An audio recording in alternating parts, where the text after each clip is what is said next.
We're presenting the New York past economic distress and economic development strategies versus Puerto Rico present environment and economic development strategies.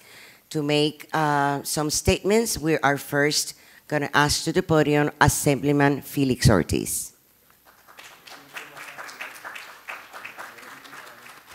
Thank you, Rita, and thank you for coming to this important forum.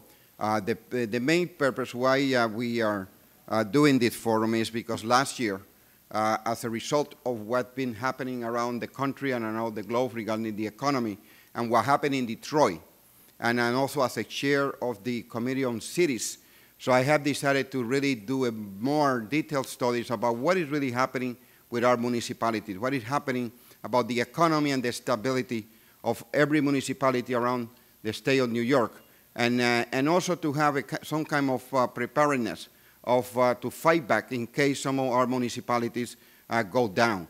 We don't need to wait about what happened in Detroit, what happened in some of the states when they begin to identify or to see that some of the municipalities is beginning to collapse, and at the last minute, you know, usually the people who pay the, what we say in Puerto Rico, los platos rotos, in reality is community that look probably like us. And those are the people who, the jobs disappear from as a magic. So this is our second forum, but this one is now become to be more open to everyone to really have a better understanding about the environment and the economy that is impacting our state and our island in Puerto Rico. I think we have a very interesting panel here, starting from my left, Luis Llompart, who is very well recognized as an economist, as a CPA, not just in Puerto Rico, not just in the United States of America, but globally. To his right, we don't a guy who doesn't need no introduction, and I just to be sitting on my left in the assembly many years ago, and the fact that he didn't like to sit on my side, on my left side, he had the speaker to move him to the right, and then the speaker decided to move him out of there and make it the greatest controller that we ever had in the New York State, Tom DiNapoli. And before he said that, I took it away from him because he's going to say something else, I bet you. He's probably going to say that I was the one who moved, but I didn't. That's not true. Also, if you bring the lights down, I cannot see. The lights. I cannot see. And so to his right is the a person who has been a great voice about to ensure that is a little balance between the left and the right and the center. She become to be one of the real icons on addressing the business council and the business opportunities and the economic and developments, not just in the areas of Albany, but throughout the state. She has become to be a real statement to ensure that the business community will have a real voice when it's come to have a better understanding between the business and government, and how should we really conduct ourselves when we are trying to do job creation. You know, as you probably know, this morning was a 5.3% unemployment rate, and that has to do also with the job that every single one of you do in your state. And what we're trying to do as a result, that we want to make sure that we keep our economy flowing. With no more, I would like to thank Heather Briccetti for being here the second time on this roundtable discussion, as well as now I would like to introduce to you also an individual who was the Secretary of Commerce, Secretary of State. He visited also, he was part of our wonderful capital in Washington, the individual who really doesn't need too much introduction in Puerto Rico. My friend Tito Colorado, we call him Tito Colorado. He has been a real icon on how to deal with the economy of Puerto Rico, advising many governors in Puerto Rico, who's someone who always has been vigilant to ensure that not only we can develop, but we also can be able to be vigilant to those people who are going to be benefactors of anything that Puerto Rico will do and do in the future, and it had done in the past. Last but not least, I have Dr. Joaquin, Villamil, who are going also to present to us. And listen, the main purpose of this is to have an open dialogue, to have see an exchange among ourselves. And I cannot finish my comment without recognizing one of our great leaders who has made a small business to be really the engine. Well, you know, my grandmother used to say small business is really the engine of the economy, of job creation. And my grandmother has had only a third grade education. My grandmother happened to be the niece of a lady by the name Doña Ladis, who owned a big restaurant in La Playa de Salinas. And you hear my joke in the past, but it's not a joke, it's reality. My English is from La Playa de Salinas in the south. My other part of my English is from the north in Arecibo. And my last has to be from the one real north of New York. So that my grandma used to say that in order for us to really move the economy, we need to provide for our small businesses. And we cannot have a better champion in Washington than Congresswoman Velasquez, who has been a real champion of a small business. She deserves a big round of applause. A real big champion, and someone, for those of you who probably had met her, know her, beginning to know her, like we said, my grandma would say, no tiene pepita en la lengua, so she's reading very well. She knows how to put it into perspective in a very humble way to make sure that Washington listens. And she doesn't care who's in Washington sitting in the White House. She delivers what needs to be delivered to make sure that the small business can continue to function and move forward. With that, Congresswoman, I would like to thank you for being here with us. Thank you for being part of this conference, and thank you for also being there for every single one of us who owe to you what you're doing for us. And thank you for all for being here. So back to you, my friend, Luis Llompart.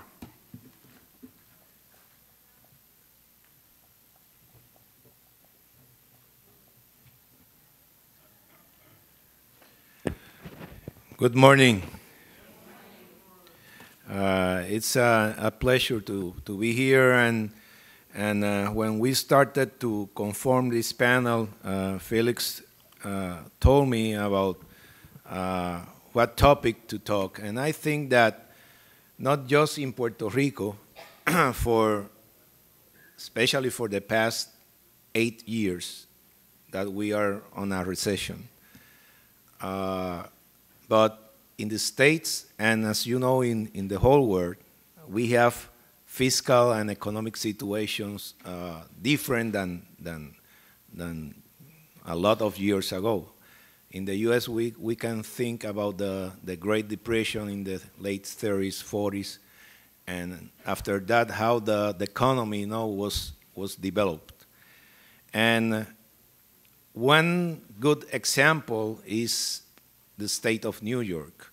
As you know, in the 70s, you have different situations, and back in the 1993 and those years also you have special situations, and today I know that you have a lot of municipalities that are in fiscal stress, and the state appointed a committee of Congress people and private sector to monitor the municipalities.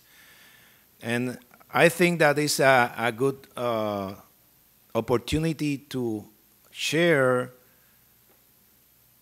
the history of the state of New York, and of course that means the city also of New York, and the other components, with the situation of our country, of Puerto Rico. And this combination, we will start this morning with the New York history and the actual situation, fiscal and economy situation of New York, and the strategies that the state developed in those years, and actually what the Comptroller of the state of New York is doing, that he appointed a special committee to monitor the municipality or whatever, but he's the guy, no, not me.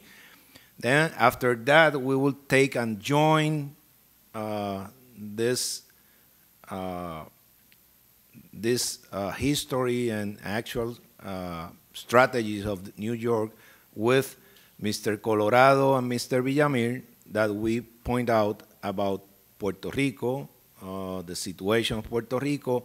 In the case of Mr. Colorado, what the government of Puerto Rico is in representation of the Secretary of Commerce of Puerto Rico, and of course, his past State Department Secretary, past Puerto Rico Department of Commerce Secretary, and congressman, and whatever, a lot of things. And Juaco, Dr. Villamil, is our top economist, and it's not just from Puerto Rico. Juaco have different presentation in the US and in Europe, and of course in Latin America and the Caribbean. Then I think that we have a great panel, and Heather Briccetti, that is the Business Council of New York State, will put, of course, the private sector and the strategies that the organization, that the council is doing to develop the economy of New York. Then I think that we will share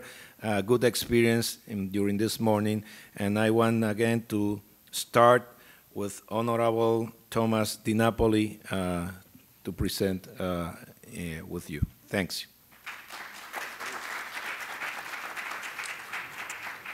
Good morning, everyone. Thank you, Luis, for setting us up. It's great to be here with a wonderful panel, both of distinguished citizens here of Puerto Rico, and Heather Briccetti, who we work so closely with in Albany, does a great job as an advocate on behalf of our business community. The chair of our Somos weekend, Felix Ortiz, fortunately already told you what my correction would be in his introduction. He chose to move away from sitting next to me. It was not the way he first said it. But Felix has been a great friend and a great colleague for many, many years, and I very much appreciate his great leadership and once again organizing this conference. And I know it takes a lot of work, and my compliments to Felix and to his staff. The Congresswoman, Nydia Velázquez, has already been acknowledged. One day I want to win by as many votes as Nydia wins by. There are 3 people in her district who didn't vote for her, and she's going to find out who they are. But thank you for your great work once again.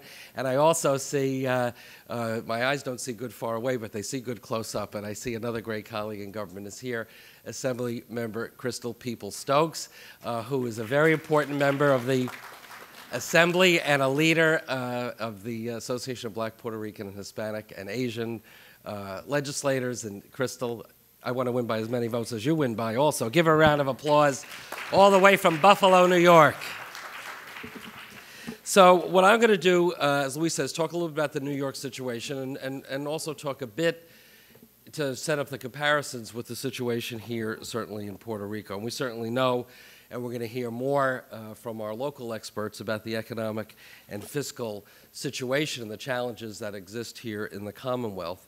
We know that the United States has certainly been going through a time of recovery, but we also know that the Commonwealth's economy continues to struggle, and really a 8 to 10 year recession that continues here.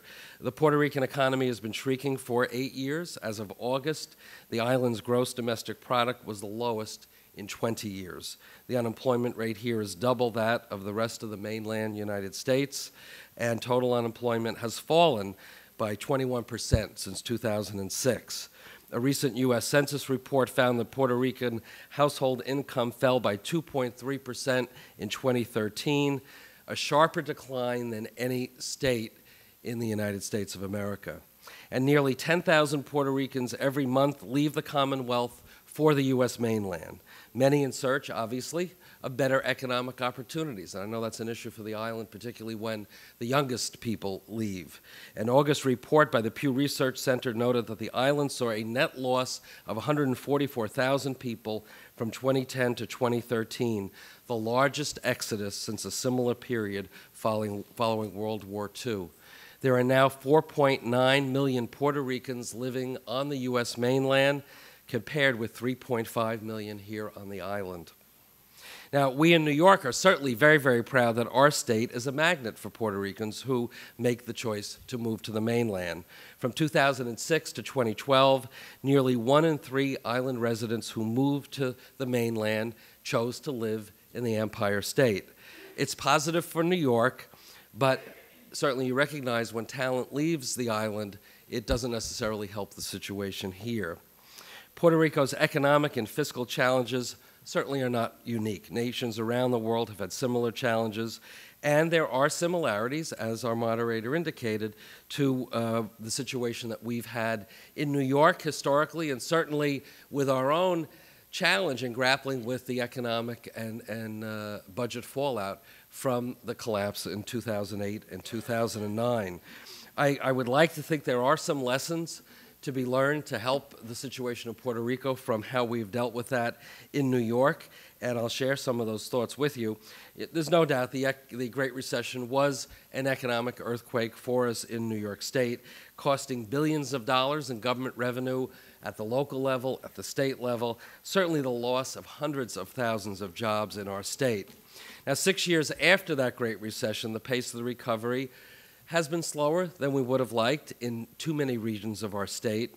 The reality is that there are many regions, many communities in our state that continue to struggle, and it's very similar to the struggle that is being faced here in Puerto Rico. And some of the issues have played the same way.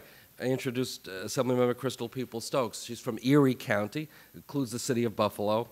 That city has seen its population fall by, that county rather, fall by 10% in recent decades. So population decline and that issue, particularly of the next generation moving away, that's been an issue in Buffalo, Rochester, Syracuse. These are communities that have seen their middle-class working populations decline, along with the disappearance of industrial jobs, and all of that results in the tax base shrinking. So it makes a difficult government situation even worse when you lose those jobs and you lose that tax base. Different than the 70s, now in this decade, we see that the 5 boroughs of New York City, especially in comparison to the rest of our state, is doing very well, adding close to 300,000 jobs since the low point of the recession. And that's a big contribution to the 500,000 jobs that New York State as a whole has gained. So when we talk about the resurgence of jobs in New York State, the reality is much of it has been driven by the job regrowth that we see in New York City. From my point of view, one of the key underpinnings to the fact that our private sector jobs are on the rise has to do with the fact that state government has gotten its own fiscal house in better order. You need to have your government finances to be in balance so that you set the stage for the private sector to have confidence and want to invest in a community, in a state, or in the Commonwealth in this case. I'm very pleased to say that for the 4th year now, we have a state budget that's been put together on time, on schedule, different than the recent past. When this year's budget was concluded, I indicated that I felt New York was in its strongest fiscal and budget condition that it's been in a very long time.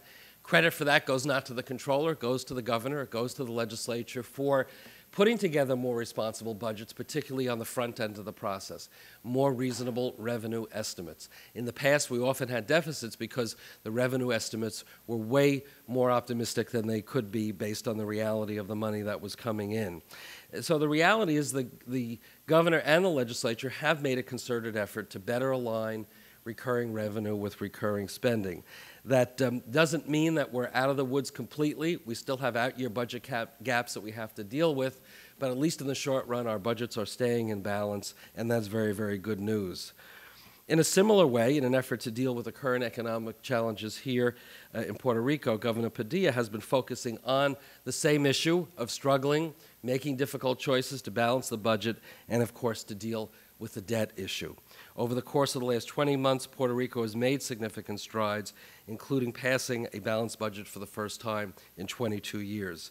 Now, no doubt, just as we've seen in New York, progress like that is the result of difficult and at times unpopular decisions. When you're choosing between less money to spend, not more, you're not going to make everybody happy. But certainly from the point of view of the New York experience, more disciplined budgeting today, even when it might be painful, pays off with a much stronger foundation for tomorrow. Positive results, I think, are underway here. The New York Times reported, because you see when the confidence starts to come back, you see a better climate for investment. The New York Times reported in September that a number of investors, in fact, have stepped up their investment in Puerto Rico bonds, and just from this most recent round of investment, some $4.5 billion of government-guaranteed and tax-supported bonds issued by the Commonwealth were sought after by investors. So at a time where the issue of how does Puerto Rico manage its debt, would there ever be a default? I mean, these are issues that are talked about. The reality is you are seeing investors taking an interest and I think having a sense of confidence that, in fact, decisions that are being made here on the island, and certainly from the perspective of what the U.S. government decisions would be, that Puerto Rico is a place not to run away from, but in fact to look very seriously as an opportunity. So the challenge is to keep the confidence high, just as that's our challenge in New York State. So certainly our state, and particularly many of our cities, are facing similar issues to what's being faced here on the island. We talk about the state budget, but the reality is the real stress points in New York at the government level have been more at the local level. Our municipalities, our cities, our towns, our counties, our villages, and our school districts. Declining revenue, declining tax bases, very similar to the situation here in Puerto Rico. One way that we have been trying to help address this issue, and Felix alluded to it in his committee, had hearings on this, is that we developed a fiscal stress monitoring system. It's meant to be an early warning system to really identify municipalities that are struggling, to help them avoid going to a full financial or a full budget crisis. It uses a series of objective financial indicators, and all this information is available on our website. It looks at issues like fund balance, debt service costs, how much cash is on hand, what kind of short-term borrowing is required by the municipality, and then you get a score. In addition to that, we also have another listing of what we call environmental factors that don't go into the score but help to provide more definition as to what may be happening in a community and what is the context for the fiscal situation. So looking at numbers like child poverty rate, whether population is increasing or declining, what has been the level of outside funding in terms of state and federal grants, labor market conditions, and property tax values. Is it declining or increasing? And then we come up with the score on the financial indicators with a little more description from the environmental indicators, and we come up with whether or not a government is in stress. If you're not in stress, there's no designation. If you're in stress, we have three categories. Susceptible to stress, it means we see some warning signs. In a condition of moderate fiscal stress, means you have some issues that have to be dealt with, or significant fiscal stress, which means you are headed down the road that really you have to turn direction and chart a new course. Over the last year, our fiscal stress monitoring system has identified 40 communities, municipalities, 87 school districts in New York State that have some level of fiscal stress. And then, of course, we offer assistance. From the Comptroller's office, we provide risk assessment. We provide budget reviews, audits, technical assistance. We are very high on multi-year financial planning, again, a need here in the Commonwealth as well.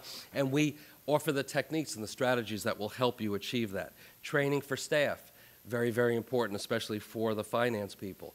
In New York, we've also developed a local government restructuring board that the legislature and the governor set up, where a community could ask to have that board make recommendations on how they can improve their budget and their financial condition and be eligible for up to $5 million per municipality in grants to help them navigate through that tough time. Back in the 70s, many of you remember when New York City was on the verge of bankruptcy, a financial control board was established. Technically, that board still exists in New York City. I sit on it. New York City's budget's in much better shape, so the board hasn't been active. And in past years, we have established, and we now have about 5 control boards in different municipalities across New York State.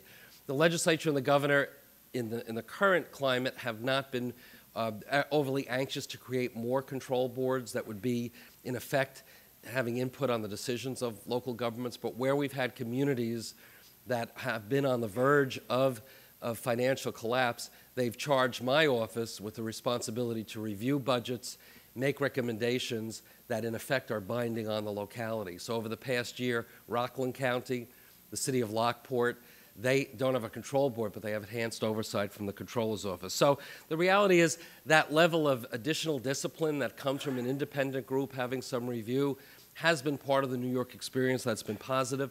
The fiscal stress monitoring system, I think, also is a positive tool. And some may say, well, we don't need an early warning here in Puerto Rico. We know we already got the problems. But as Puerto Rico grapples with decisions about managing debt, managing budget, to have a monitoring system using objective financial indicators like we do in New York could help chart the course for the future, because this is a multi-year problem. It's not going to be solved overnight. And what we do with our scoring system is we update it every year, because we want to look at trends. So I would suggest a system like this, putting in place now, even though you know what the problems are, could help see what the path out is for Puerto Rico as you make these tough choices, and be able to make it easier for you to chart the progress. There's no doubt that success breeds success, and it's important that government sets the right tone and talks about long-term financial planning, what are sustainable fiscal practices, build up that confidence in the business community. You're going to hear from Heather and certainly her perspective in that regard. You know, for many years, fixed business investment in Puerto Rico has grown at half the average rate of the 13 Caribbean nations. So I think this is an important area for the government finances to be in better shape so you can attract more of the private sector dollars for investment. Not all the signs are gloomy, though. Recently, Honeywell Aerospace announcement of a $35 million, 73,000 square foot laboratory on the island is good news. Lufthansa's plans to build an aviation maintenance and repair facility here that will employ about 400 people, also good news. So I do think that it's important for the Commonwealth leadership to have a sustained commitment to more transparent and accountable fiscal practices that will help reduce the debt burden, lead to balanced budgets. That will create the kind of environment that will encourage the private investment from New York, from the United States, and from the international community as well. You know, certainly New York and Puerto Rico has a unique and strong relationship. I think that was evidenced and reinforced by Governor Cuomo's visit last month, and I know he met with Governor Padilla. The governor has pledged to boost the business ties between New York and Puerto Rico, utilizing New York State initiatives like our Global New York and import-export program. All of this will have a way of helping New York businesses in New York State and Puerto Rico as well.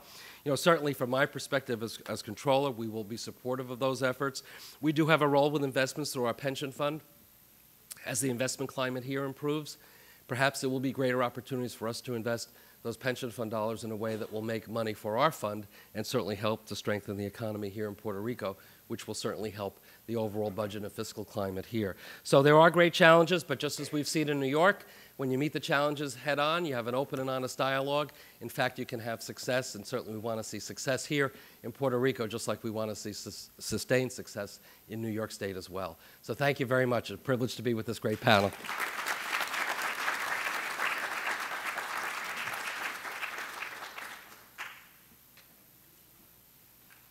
And I'm also informed that our new Assembly member, Michael Blake from the Bronx, is here. Where are you, Michael? There he is. Give him a round of applause.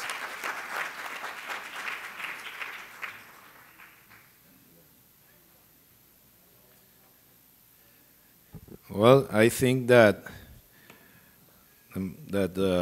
Thomas made an excellent overview of the situation of New York and of Puerto Rico.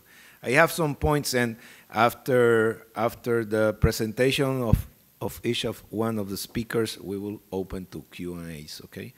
I have some points that DiNapoli talked, and I want just to point out that, of course, is similar, exactly similar to Puerto Rico.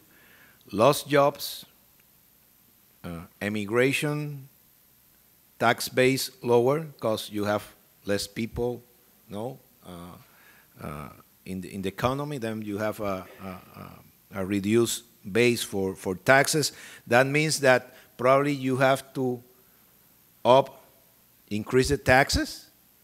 But if you are in a recession and you increase the taxes, I don't know what will happen. Well, I know what will happen.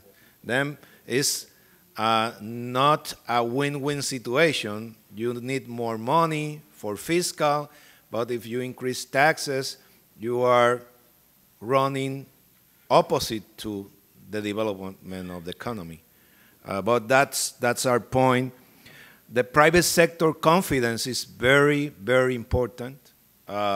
Really, no country, no state, no city, nothing can live without the private sector. That is the engine of the economy and the engine of any government, okay? And that's very important. The budget, balanced budget, very important that the governor, Garcia Padilla, no, it's the first time, I don't know since when, the control of the expenses, and that is another balance. You have to, if the government is well, and that's not the better way. The government is the prime promotion of jobs and the prime sector that is putting money in the economy for construction and other things. Then if you have to cut expenses, that means that probably the private sector, no, for construction you need private sector engineers, construction companies, whatever, and the same things in other sectors. If you cut government, you cut expenses, you have to see where you will cut expenses. Because if you cut expenses in things that really you will put money in the economy, and that will be a multiplier for generation of money, then you have to check and balance. But of course, the control of the expenses is very important. The monitoring, the indicators, really, I don't know, and Juaco, you can say something about this, but in Puerto Rico, the statistics, well, I don't know if we have statistics. And how can you manage your home without statistics? Then I think that we had improved in the past probably 4 years or 5 years, having economists know and working with statistics, because you can drive a country or state or municipality without statistics. You don't know where you go.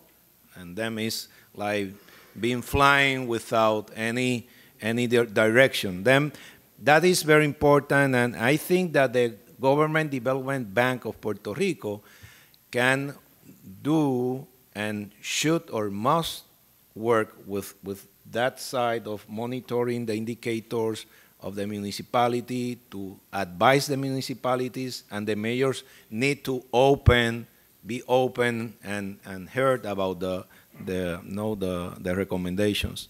Another point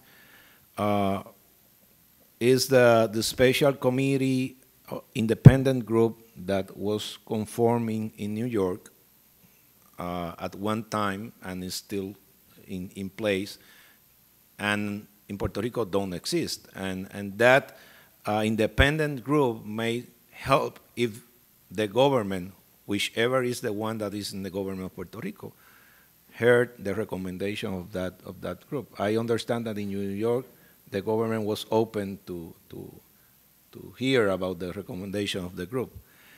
And another thing that is very important in any point in the life is planning. If you don't have a plan, again, you are flying without direction. You need a short-term, a medium-term, and a long-term plan.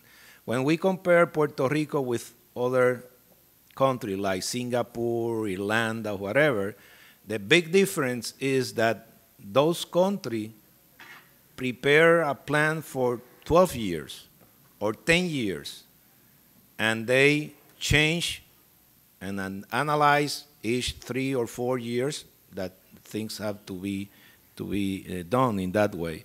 And Puerto Rico need also, of course, according to what DiNapoli was saying, a plan to know where to go.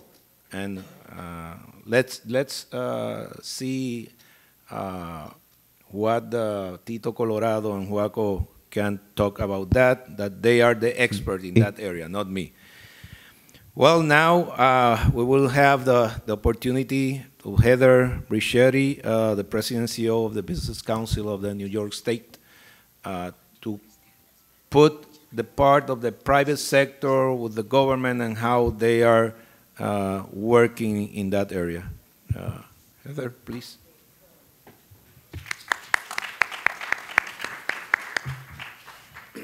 Thank you, and I want to say it's an honor to be on a panel with such high-profile and well-educated individuals. I am not an economist, and I'm also a lawyer, which means probably I can't be trusted when talking about numbers. So, so if I say any numbers, don't write them down. They're probably wrong. I am the president of the Business Council of New York State. It is essentially the State Chamber of Commerce and the State Manufacturers Association. So I represent private sector employers across the state in virtually every sector, including higher education, utility companies, generators. So you can imagine our energy committee meetings are a little bit like a food fight. We represent Citigroup, Verizon, IBM, GE, Kodak, all the way down to 1- and 2-person employers who care about the business climate in New York. I am also mother of 3 boys, and so I care about the business climate in New York because I want them to stay in New York and take care of me when I'm old so I don't have to continue doing any work. So it's funny because the topic that we're talking about here today is the first time I was ever on a local political talk show. It was on this very topic, on New York State's economy, what can we do to fix it? It was in 2010. The state was a mess. Businesses had just been saddled with $11 billion in new taxes and fees in a very ill-advised attempt to fix the state's economy, which was causing a lot of them to talk about leaving. Upstate New York had lost 200,000 people in a 10-year span, which is the population of the city of Syracuse, where I grew up. It no longer is 200,000, but it was when I was a kid. So anyways, my kids are watching the show while I was on it, and I start talking about the economy. And I'm all excited. I'm like, look, guys, Mom's on TV. And they watch for about 2 minutes, and they're like, are you going to talk about this the whole time? I said, yeah. Like, can we go do something else? This is really boring. I'm like, oh. Anyways, it is a dry topic for some, but for the private sector, it is a very important topic. You know, it's very easy to look at the New York City financial crisis of the 70s and say there's a lot of parallels. You know, we had a large authority that had a lot of debt issues, UDC. Puerto Rico's got the power authority issue. And there were solutions that it took a long time, but New York City did right itself by taking the measures that the Comptroller spoke about, financial controls, good fiscal, sane budgeting that were realistic and not continuing to try and just increase spending as an attempt to jumpstart the economy. It doesn't work. It hasn't worked in New York. So there is that parallel, but I think a more recent parallel in New York is looking at upstate. And upstate continues to underperform the rest of the state of New York. A lot of people left, and when people leave, that is a terrible sign. But I do believe that New York and upstate are positioned to recover much more strongly than they have, and that is the result of 4 years of budgeting that basically 2% budget growth in our state budget, which as a person who worked in the legislature for a very long time, this is unprecedented. New York has a long history of having sort of spikes and dips, but almost always 8–10% budget growth every year. 2% growth or under 2% growth in 4 years is a huge positive sign to the private sector. This is why our bond rating has been upgraded, makes it easier for the state to borrow money and cheaper, and also easier to pay it off then. And that's a really important component of budgeting. Again, I can't be trusted with numbers. I'm not going to pretend that I necessarily understand all the ins and outs of financing, especially public sector bonds, but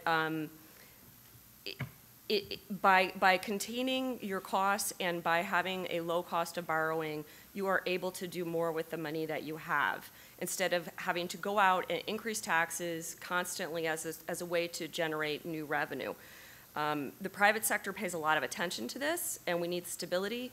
I think if you have a period of 3 or 4 years of good financial controls and strong leadership in government, the private sector pays attention and says, okay, well, this is a place that I can grow, a place that I can invest. But the other important component of that is recognizing what your strengths are. New York took a long time to, I think, come to the conclusion that tourism was a major factor in New York City. New York City is the single largest tourist destination on the planet. This was not obvious in the 70s and the 80s and even the early 90s when crime was really out of control in New York. But by having a strong government, by having financial control, having stability, they were able to invest and start thinking about what are the assets of the economy. Tourism is now a huge component of New York City, New York City's economy, and a huge component of the state's economy. But also the upstate has things like abundant water. We also have very, very strong higher education. And so the state focusing on what the assets are as a function of government naturally creates an environment where you have the private sector paying attention to what the assets are, and as a result, Global Foundries, which is a huge chip fab, located itself in upstate New York. And it was because of the assets of the state, and the state pointed them out to the private sector. So, I think it's obvious to me, being from upstate New York, that Puerto Rico has a huge advantage in terms of climate. If anyone's ever been to Syracuse, I mean, this time of year, there's usually about a foot of snow on the ground. It will snow into April. So obviously, that is not one of the advantages of upstate New York, but it is an advantage that Puerto Rico enjoys. And you have to look at some of your other advantages, which certainly there are experts here who could talk about that. But the biggest factor for private sector investment in an economy is going to be government stability and predictability. And if you have basically a government that reacts in a way that is knee-jerk and is inconsistent over time, it's very hard for businesses. So they don't plan on a state fiscal year. Businesses plan 4 and 5 and 6 years out. And on that note, I will say this. There are a lot of my members, my companies, I say my members, they're members of the Business Council. I don't actually tell them what to do. They tell me what to do. But a lot of them are international and generate a lot of their revenue overseas. But right now, the U.S. corporate tax rate is the highest in the world. So even if they wanted to bring those profits back to the U.S., they would have to take basically a 35% discount on every dollar. And if they are publicly traded companies, they can't do this in any event because they would be subject to a shareholders lawsuit. So there's money sitting outside of the U.S. that should be back in the U.S. and invested and available for investment in things like infrastructure and job growth that right now these companies can't bring back. There is a parallel here in Puerto Rico. There was a very high corporate tax rate. And when you adjust the corporate tax rate and you incentivize reinvestment, the returns are tenfold. It's jobs, it's infrastructure, and the companies want to do this, but they can't. There's always a lot of discussion about, oh, it's terrible, I'm not even going to say a company because I'll get in trouble, but so-and-so is sitting on $1 billion in profits, and it's all sitting over there in Japan or in Ireland. Well, the company, even if they wanted to bring it back, which they do, they can't. They can't because of the huge penalty that they pay to bring it back. So we have to really start thinking about getting rid of the barriers to investment and how do we repatriate assets to the U.S., to Puerto Rico, to New York. New York still has a very difficult tax climate as well, but we've seen some significant steps in the right direction. We had a big tax reform bill last year, very, very encouraging to business and industry. One of the primary reasons why my organization strongly supported Governor Cuomo for re-election is that he recognizes, again, that confidence in government is something that benefits the private sector, which generates more money for government. So it's a beautiful circle. So I'm going to sit down with that, but I think my biggest comment would be I agree with Comptroller DiNapoli that the fiscal controls, the pieces that have been put in place in New York are things that Puerto Rico could look at as ways to encourage the private sector to increase investment and hopefully stop out-migration from this incredibly beautiful place that it is, where it doesn't snow, I don't think, so. So that's it. So, thank you.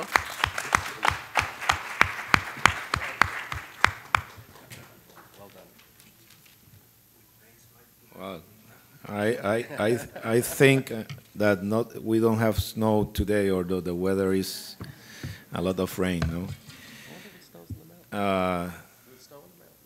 Thanks, Heather. Again, great points. We shared about the budget increase, again, the importance of the private sector, the strength. Puerto Rico had a history of labor intensive, of companies, manufacturing companies, or pharmaceuticals, or whatever, but actually, I think that we don't have a specific economic model. Probably, I understand that we don't have a specific economic model for the past, I don't know, 10 years or something like that. We have some points, but not a model that we can continue, no matter which government is in office one day or the other, is the development of the model and looking for the strengths of Puerto Rico. And in case of Lufthansa, they are in Aguadilla, in the west of the island, and they selected Puerto Rico. We were competing with Mexico, and I don't remember which other country, but the weather was one point. They want to put the airplanes here, no matter if it's January, December, or July, or whatever, because they need to repair and to maintain the airplanes. That is the reason why they selected Puerto Rico. Although, again, we were competing with other countries. Yes, the corporate tax is probably too high, but we have some incentive. And I understand that we have to decrease the corporate tax, of course. Again, if you increase the corporate tax or the personal income tax, you think that you will take more money. Is not always true. If you decrease taxes, you develop the economy, and you create more jobs, and you create more business, and at the end, you will receive more money. But that's part of the strategy that one or other government has. And again, we have tax incentive for manufacturing company. We have two new laws that were originated probably 2-3 years ago, law number 20 and law number 22. One is for people from the U.S. or any country to stay as resident in Puerto Rico, and they will have a lot of tax incentive. We have a new distribution law. You can establish your company in Puerto Rico and export in telecommunication, distribution, whatever, and you will have a lot of tax incentive also. Then we know Puerto Rico is working with different tax incentive ever. No, this is a policy that any government had in Puerto Rico.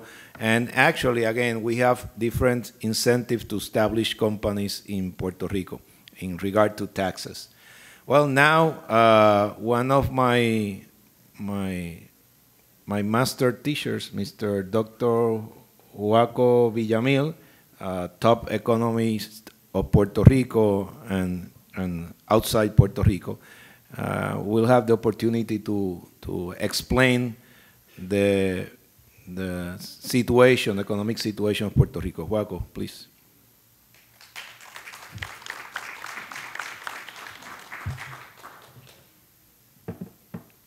Thank you, Luis, and thank you for inviting me to be here with you today.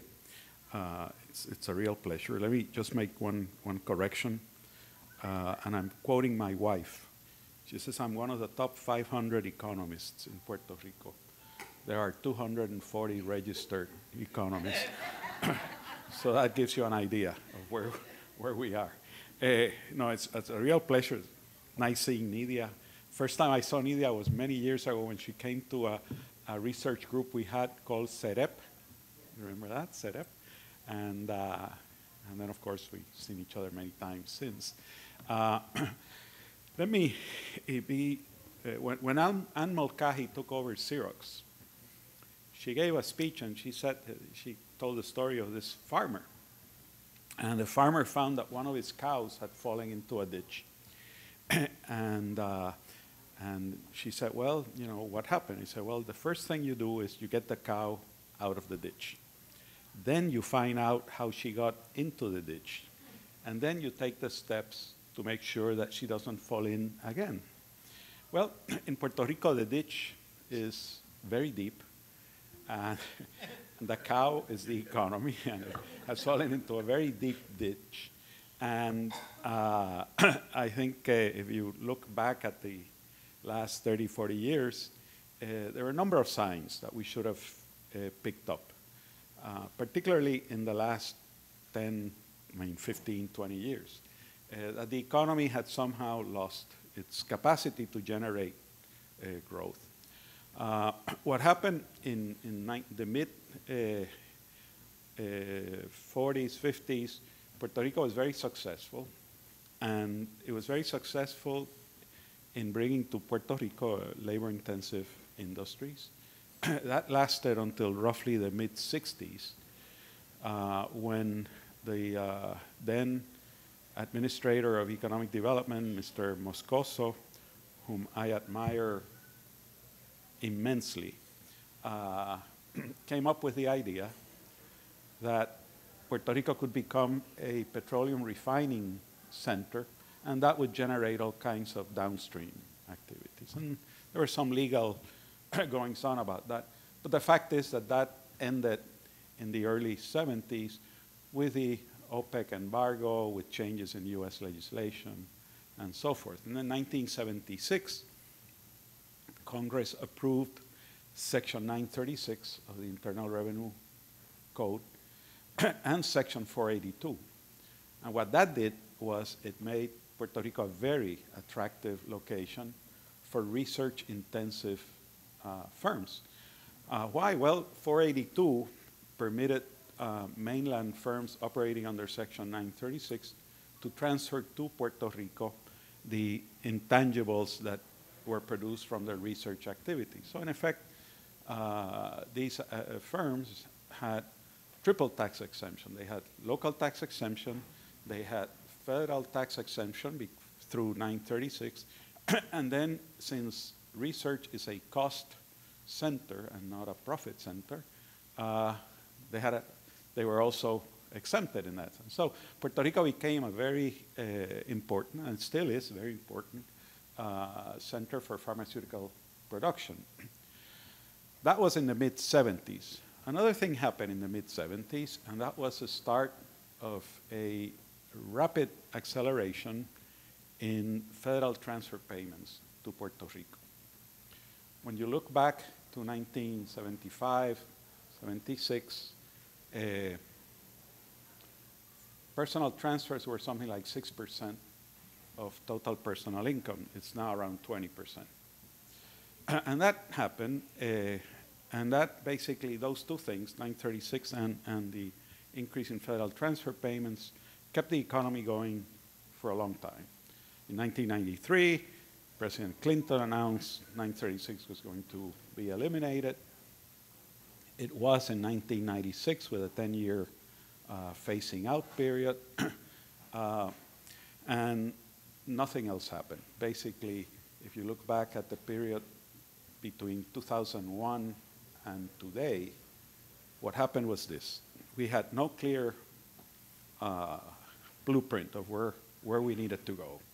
So each of the 3 administrations, beginning in 2001, kept the boat afloat by issuing debt. The 2001-2005 administration issued $11 billion worth of debt. The 2005-2009 administration issued $15 billion worth of debt. And the 2009-2013 administration issued $16 billion worth of debt. So we're talking that in 10 years, Puerto Rico's total public debt went from a reasonable amount, I forget what it was, to something like what it is today, which is $73 billion. Debt is not bad if it's used productively, but most of that debt since 2001 was used for covering operational deficits, for financial issues, and so on. So very little went into investment. Now, why we didn't perceive that things were reaching a point where, you know, the cow was going to fall into the ditch again, and even a much deeper ditch in this time, had to do basically because Puerto Rico's consumption economy was pretty healthy. If you look at consumption as measured in the national accounts, it grew every year from 2001 to 2013. Retail sales remained pretty stable, so everything looked good. But what happened in January 2013 was that the government realized that it couldn't issue any more debt. So this administration has had to face a much more difficult situation than the previous 3, even though the previous 3, when they came into Fortaleza on January 2nd, found themselves in the same mess, but they were able to deal with it by issuing debt. This administration, which is now, 18 months or 20 months in power, has not been able to do that. So what did they have to do? Basically, they didn't have very many choices. In the short run, they had this immense fiscal deficit, which in January 2013 was estimated at something like $3.2 billion. $3.2 billion for a consolidated budget of something like $28 billion gives you an idea of the scale. But a lot of that had to do with the general fund. And so they started looking at alternatives. I think they wasted a lot of time. They should have realized that things were more urgent than they had realized in January. And when the budget discussions were taking place for the 2014 budget, and I'm talking now about April or May of 2013, they did all kinds of silly things, including putting in place 15 new taxes.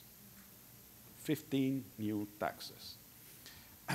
Apparently no one had read the Doing Business report from the World Bank or the Paying Taxes report from the World Bank, where Puerto Rico came out at 110 out of 145 or 50 jurisdictions in terms of the complexity and costliness of its tax system. So they went ahead and they made it even more complex. The result was that there was some increase in fiscal income, but not enough. And when April 15th came around, 21,000 corporations asked for extensions. And of course, there's a big hullabaloo about that and why the corporations all got together to not pay taxes, that sort of thing. But what had really happened was that the Treasury Department here had created such a complex tax system that they couldn't make it work. And I remember, I have a very small firm, and you know, I'm not a good accountant. I never deal with that stuff. In fact, my father wanted me to study accounting, and when I took that first course in accounting, I said, no, not for me. But I asked my accountant, I said, did we ask for an extension? And he said, yes. And I said, but why? We didn't even have to pay taxes. And he said, because the accountant told us that Hacienda, Treasury, had not completed some annexes or something. I forget. And that, if it happened to us, it must have happened to the other 20,999 corporations. So what happened then is that they started, and at that time, I remember talking to the government people and saying, hey, in May 2013, you fellas should start thinking about a new tax system. Not reforming the present tax system, but thinking about a totally new system. And I remember being very specific and saying, don't go out and create a commission with 800 people and make a lot of noise. Find 5 or 6 people who know about economic development, who know about taxes, who can orient you in terms of what the tax system for an economy such as Puerto Rico's should be. Well, they went out, they created a commission with 800 people, and that commission met once in October. I think it met once in February, something like that. And then in April of this year, they hired one of the accounting firms to put together the tax reform. So we wasted a whole year, in terms of coming up with a sensible tax system that could help us move along the lines that New York did.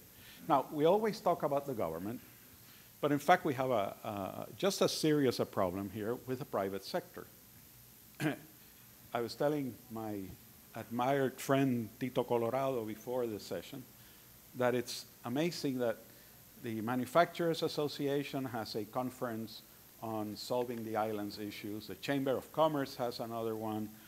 Even the Credit Counseling Service has another one. Everybody is sponsoring these workshops and so on. And of course, what that ends up being is a very confusing panorama. Because essentially, it's the same people who go there, to each one. And then they, change a little bit your message because, and the private sector has been unable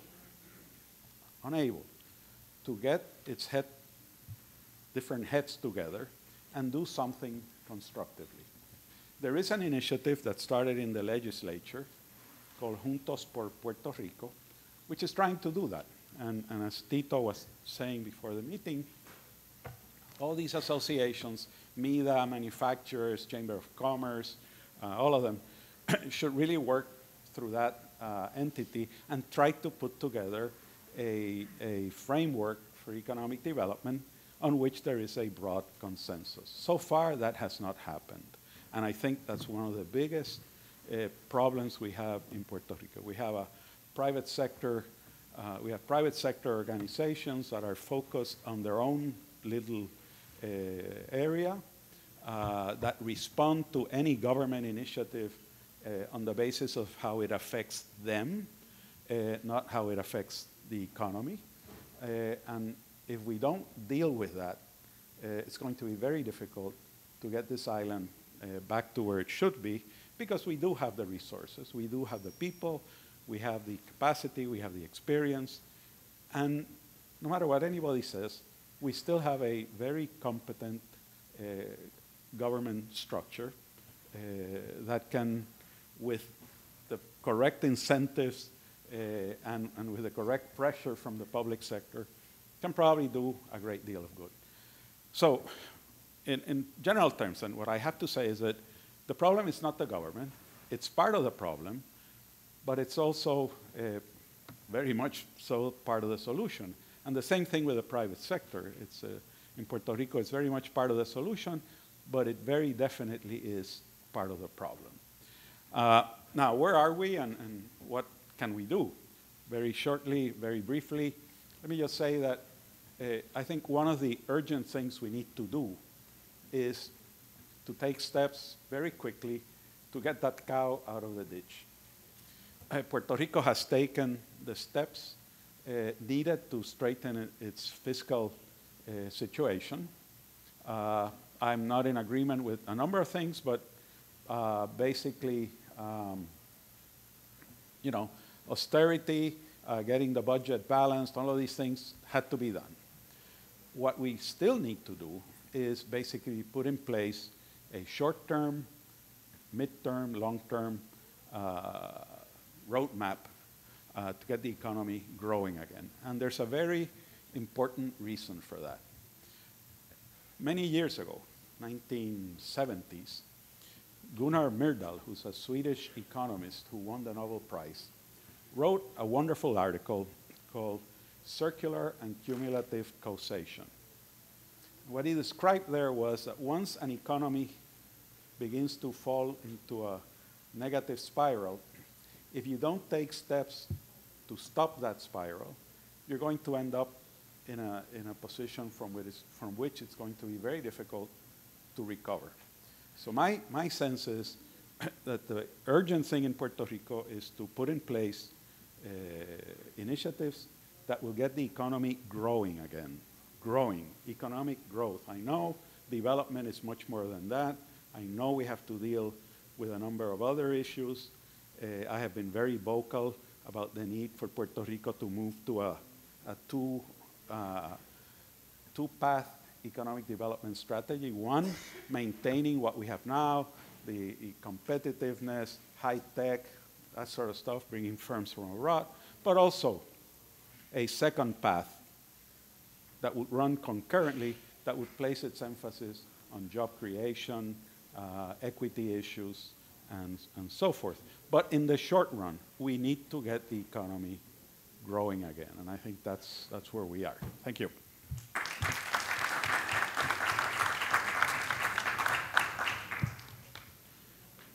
Well, Baco, a lo mejor, probably what we need in Puerto Rico is a little of voluntad. We have all the tools, but we need the voluntad, and we need the acción. I think that we don't need more studies. All of us know what to do. What we need is action and be positive y unirse todo el mundo. ¿No? Join all the sectors, and the private sector, I agree. I am past chair of the CPAs, I am past chair of the Puerto Rico Chamber of Commerce and past vice chair of the United States Hispanic Chamber of Commerce for years, since 1996. And I agree with Baco. I know very well the associations. And really, when you are there, and you was also chair of the Puerto Rico Chamber of Commerce, Baco, and when we were there, we work for Puerto Rico. We don't work for our clients. And I told to my partners, I am chair of this, and I work for Puerto Rico, not for my clients, although they are the ones that pay me, of course. But you have to be serious and have ethics, and if you take those positions, you have to work for your country. And I think that the associations are working one by one way and the other by the other way, and well, that's very important. No, it's like our speakers, guest speaker told all of them, if we don't have the private sector, if we don't have a venture of all the areas, then we can't go ahead. And that is voluntad, ¿verdad? Now, Mr. Antonio Colorado will be in the podium to explain what the government is doing.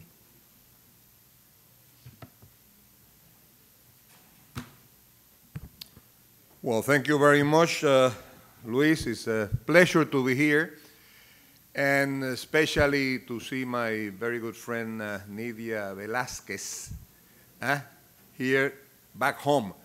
You know, I remember many years ago when I was Secretary of State, I believe it was at that time, and the Governor Hernandez Colon, whose son is here and who is in our office in New York, Juan Eugenio. And I remember his father, you know, our boss, Nidia's and I, boss, came to, I was staying in a hotel in New York, and he comes to see me, or he calls me. He says, Tito, what are you doing? He says, well, I was going to do some exercise that I never do. So he says, well, don't do the exercise. Come with me, and we're going to go to the house, the apartment of Bobby Capó. Remember? And Bobby Capó is a very well-known singer from Puerto Rico, and he wrote many, very, very good music also. And so we went there, and I think we had one of the most wonderful times I've ever had. You know, we stayed there until about 3 o'clock in the morning. It was great. So I never forget that, Nidia. And then I left Congress, and then Nidia came in, so we were not able to work in Congress together, but she helped us a lot in many, many things. I believe that one of the, first let me say that I'm very happy to be here with you, and second, that I'm a New Yorker. I was born in New York, probably long before almost, I say almost, all of you were born. Now, I think we have an issue here which is basic. The basic issue is the cow. What do we do with the cow? Now, I think, you know, they haven't talked about what the cow wants to do. So the problem is we have to make sure that the cow wants to get out of the dish. And the second thing is we have to make sure is that the cow believes she can get out. And that is the problem we have now. We have the instruments. We have what we need for the cow to get out. But we have to convince the cow that she can get out.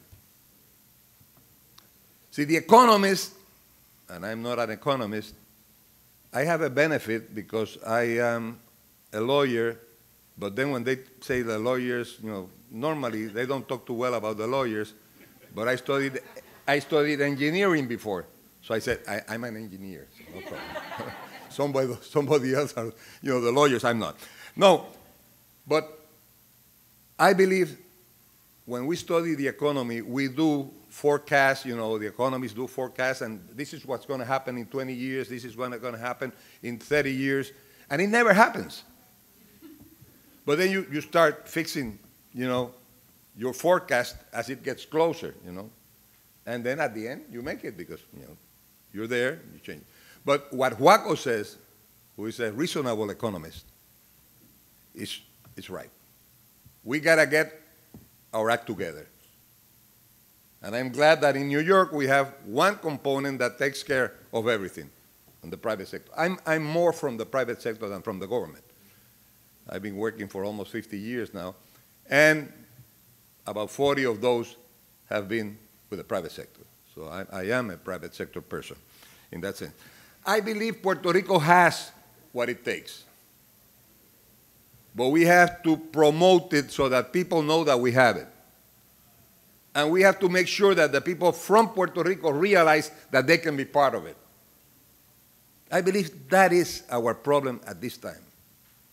It's difficult. Government haven't done what they should have done, but basically because they didn't know what was going to happen. Maybe they should have known, or at least they should have known that it could happen. But, you know, it doesn't pay to cry about spilled water, you know. So, okay, huh? How do you say it? Oh, the cow. No, the cow is inside, so it has to be water. How the hell are you going to get the milk from the cow if she's in the ditch? Yeah. Hey, that is the problem. Okay, now, okay. No, really.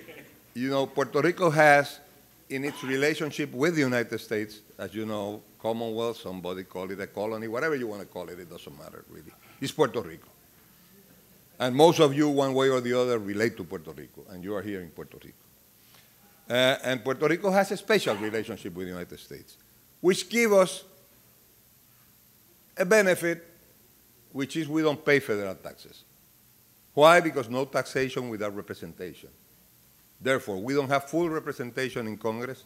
As a matter of fact, we only have one person and cannot vote, it can only vote in the committees, which is important, which I think is very important. Once you go to Congress, you realize it is important, because your vote may, and in my case, it was decisive in sometimes, and then it helped you, bargain with the other members of Congress.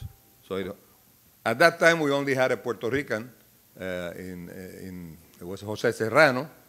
I always remember he used to say, I am the gentleman from New York, born in Puerto Rico, talking to the gentleman from Puerto Rico, born in New York. So, but because of the tax benefits that we have, which means Puerto Rico doesn't pay federal taxes. Puerto Rico has fiscal autonomy, and that means that we decide how much a company pays or not in Puerto Rico, or if we grant tax benefits. Now, we have that advantage, obviously, because we don't have the participation that people who believe in statehood believe we should have. But that advantage alone doesn't mean much. The advantage means if you come to Puerto Rico and you make a profit, then it makes sense. So therefore, we have to bring people to Puerto Rico, companies to Puerto Rico, investors to Puerto Rico, so that we can make them create jobs in Puerto Rico and give them the tax benefit. We had Section 936. And many years ago, in 92, I was in Congress at that time, and after that, we fought to keep 936.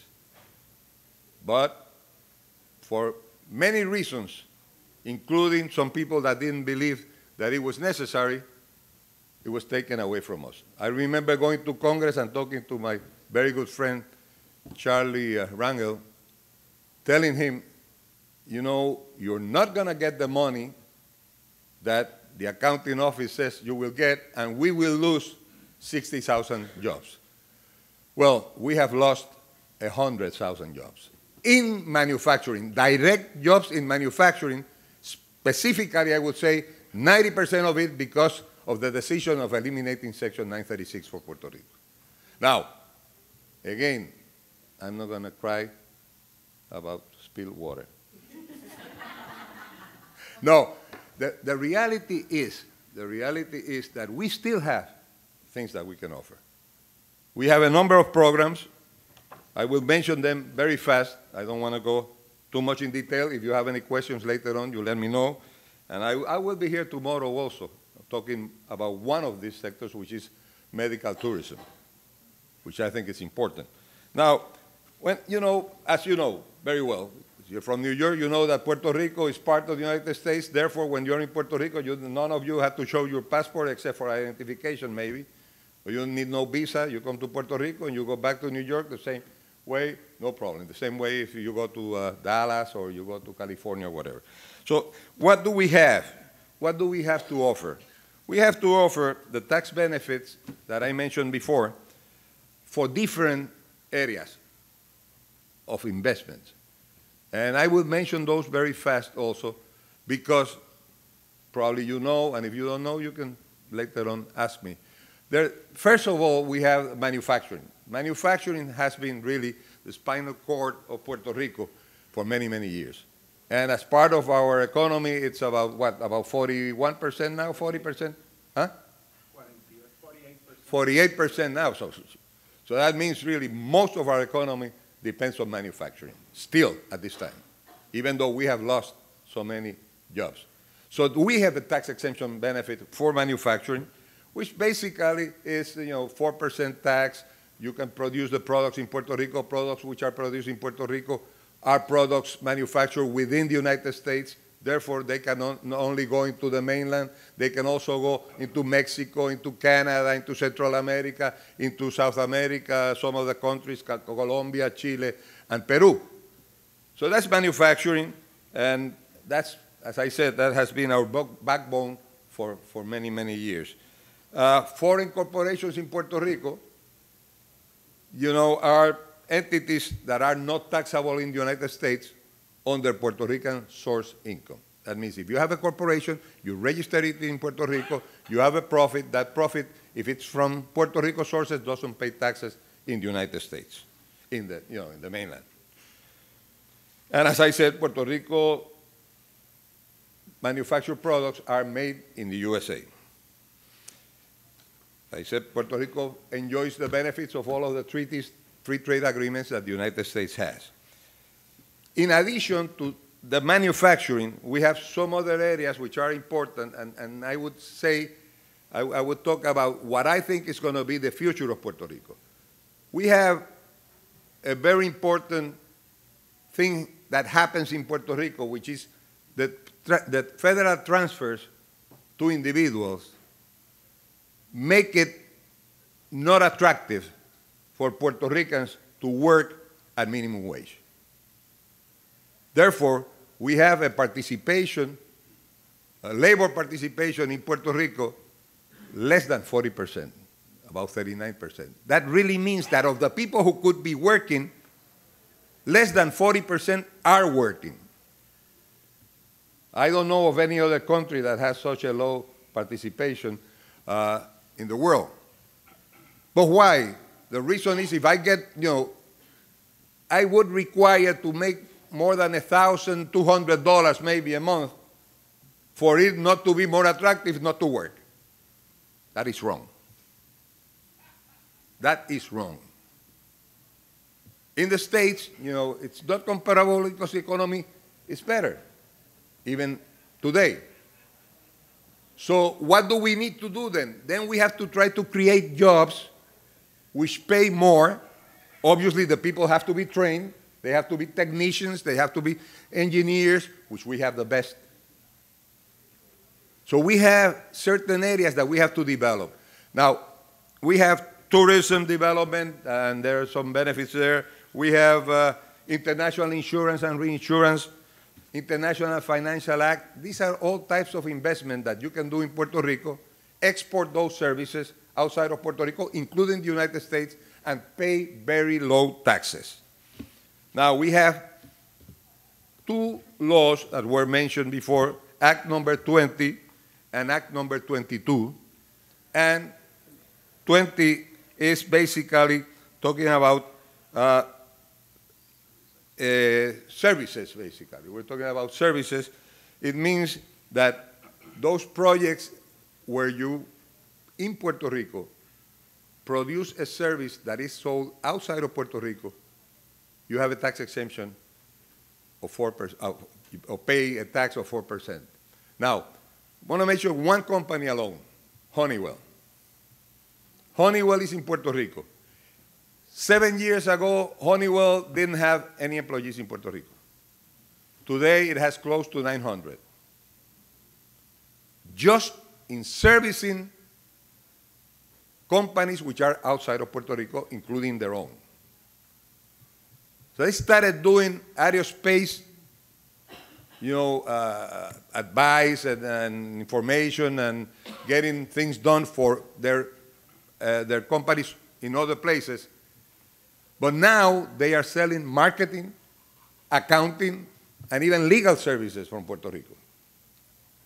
So the company is going to have soon 1,110 employees in Puerto Rico.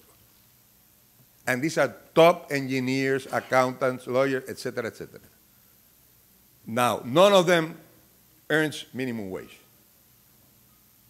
And the company has created a profit center in Puerto Rico, which makes a lot of sense for them. So much sense that today they have very close to 1,000 employees already, and they're going to have, they have promised 1,110. Okay, so that's one area, service industry. It means you can come to Puerto Rico, service a number of companies or whatever you have all around the country or outside of the country, and benefit from the tax exemption that you can get in Puerto Rico, which you cannot get anywhere else. So I think that is important, something that you should have in mind for some of your people. New York and Puerto Rico you know, it's one thing. It's the same thing. We're very close to each other. Half of our population is almost there. I was there for a while. My father was there for a while. And so it is important that we work together. So I think that export services is very important. We also have Individual Investor Acts, which is Act number 22, which is what brought John Paulson to Puerto Rico and a few other people from investors in the States that came to Puerto Rico. You may say, well, that's not fair. Why they go to Puerto Rico, you know, when they should stay in the mainland? Well, circumstances are not fair to Puerto Rico either. So we need help. We cannot continue having less than 40% of our people that could be working. So I think we need to get the cow to understand that she's strong enough to get out, and then I cry then about spilled milk and not about spilled water. I think that is important. But, so the Individual Act gives some benefits, tax exemption on Puerto Rican source income to the people who move to Puerto Rico, including Puerto Ricans who have been in the States for more than 15 years. So there are two things that the last two things that I want to mention, which I think are the future of Puerto Rico. And I think, obviously, you can help, you can work with us, we should have a much closer relationship, helping New York and helping Puerto Rico. So, which are these? These two are medical tourism, and I would call it, I probably am the only one that calls it that way, education tourism. But it's much more than that. See, quoting someone that you all know, I have a dream.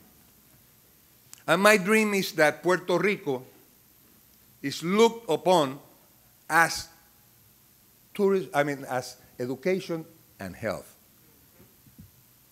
You know, we were #1 in the world for investment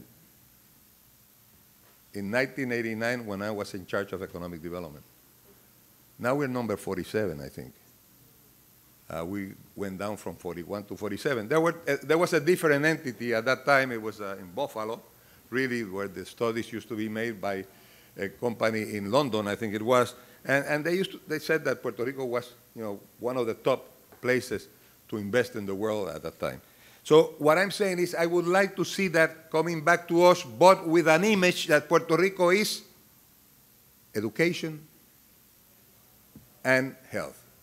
Now, you say, well, what do you mean? Well, I'll tell you what I mean. In education, Puerto Rico has some of the best universities in the United States, with the same or better accreditation that most of the universities in the States, including Ivy League. Our engineers were, more than half of all of the engineers in NASA were from Puerto Rico, and including the people who were directing some of the departments in NASA at that time. Every year, they come to Puerto Rico, some of the top companies, Boeing and whatever, all of them, to get our engineers to go and work for them. So we have top doctors that direct some of the best, you know, hospitals in the United States, nurses, you name it. Our schools are good. At the university level, we have to deal with the K-12, accredited by Middle State, et cetera, et cetera, et cetera. Now, if we do that, you see, we can, what is what we can do? President Obama wants to increase exports. Now, bringing students from abroad is equivalent to exports as bringing tourists. It's money that is coming from abroad. So I think Puerto Rico offers top education in Spanish and English at 1/3 of the cost, which is what is important. So even for U.S. residents coming to Puerto Rico with the Pell Grants alone, they can cover the tuition. You cannot do that in the States. So Puerto Rico offers students all over the world an opportunity that they cannot get anywhere else. In Europe, it's much more expensive. In the mainland, it is very expensive. And in other places, they don't have it. So if you want an education accredited as it should, because you want to work in the United States, or because you want to have it, because you need it to work in other places, which is much better than the accreditation from somewhere else, Puerto Rico is the place. Tuition is, for example, in engineering is $50, when in the States, the credit when in the States is $500 in some cases. So if we develop that, a number of things are going to happen. More education, more students from abroad, more interrelationships, more knowledge for the Puerto Rican students from relating to students from other places. So we create a much better educational atmosphere in Puerto Rico. We are already dealing with some of the top universities in Puerto Rico also. And some of our universities have branches in the United States or a campus in the United States, in the mainland. So I think if we do that, we're going to develop better students in Puerto Rico. We're going to offer the mainland income coming from abroad. We're going to increase the exports, and we're going to develop an educational system that we can really be proud of. So I think that area is one area that we can develop. The other part is medical tourism. Basically the same. We have the top equipment. I don't know if you know what the Da Vinci is, the type of equipment, medical equipment. Well, one of the hospitals here has 4 of them. The cardiovascular hospital center in Puerto Rico is #1 in the whole region. And the cost is less than half. An operation in the United States that may cost $60,000, in Puerto Rico is 20. Same quality, the doctors are the same that go to the mainland and are tops. But we have them here. They prefer to stay here and make less than to go there and make more. Why? Because their family's here. So what we have to do, again, is let the cow know. We have to let the cow know, yes.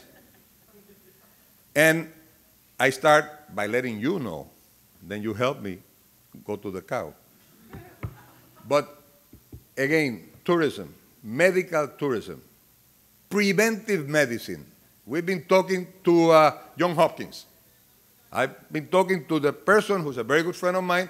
She's in charge of doing that in Asia for Johns Hopkins, trying to get them involved in Puerto Rico. Stanford is. Cleveland Clinic will also. So again, if we create an atmosphere, a reality in Puerto Rico of giving top medical services at half of the cost, and I hope that in a number of years it will not be at half of the cost. I hope that in a number of years it will be at 110% of the cost that is somewhere else. Why? Because we have the top services and we're known in the whole world as being the best. Now, if we do well, New York does well also. And then we can go say tourism is #1. Well, I'm going to do some of that next week. I'm going to do medical tourism because I have to go to New York. Thanks God, nothing wrong. But New York, you know, will benefit also from our relationship. So I think there are many things that Puerto Rico can offer. And you don't even have to move to Puerto Rico necessarily. If you do, perfect. We love to have you. But I know we need to work in New York also. I'm at your service if you need me to help in anything I can. I still some people there who know of me and maybe can pay some attention to what I say. But I tell you, Puerto Rico, you are part of Puerto Rico and we are part of New York. And we have to work together. You come here every year. And let's see, it's in our hands to pull the cow, convince the cow, bring the cow out of the dish. Thank you very much.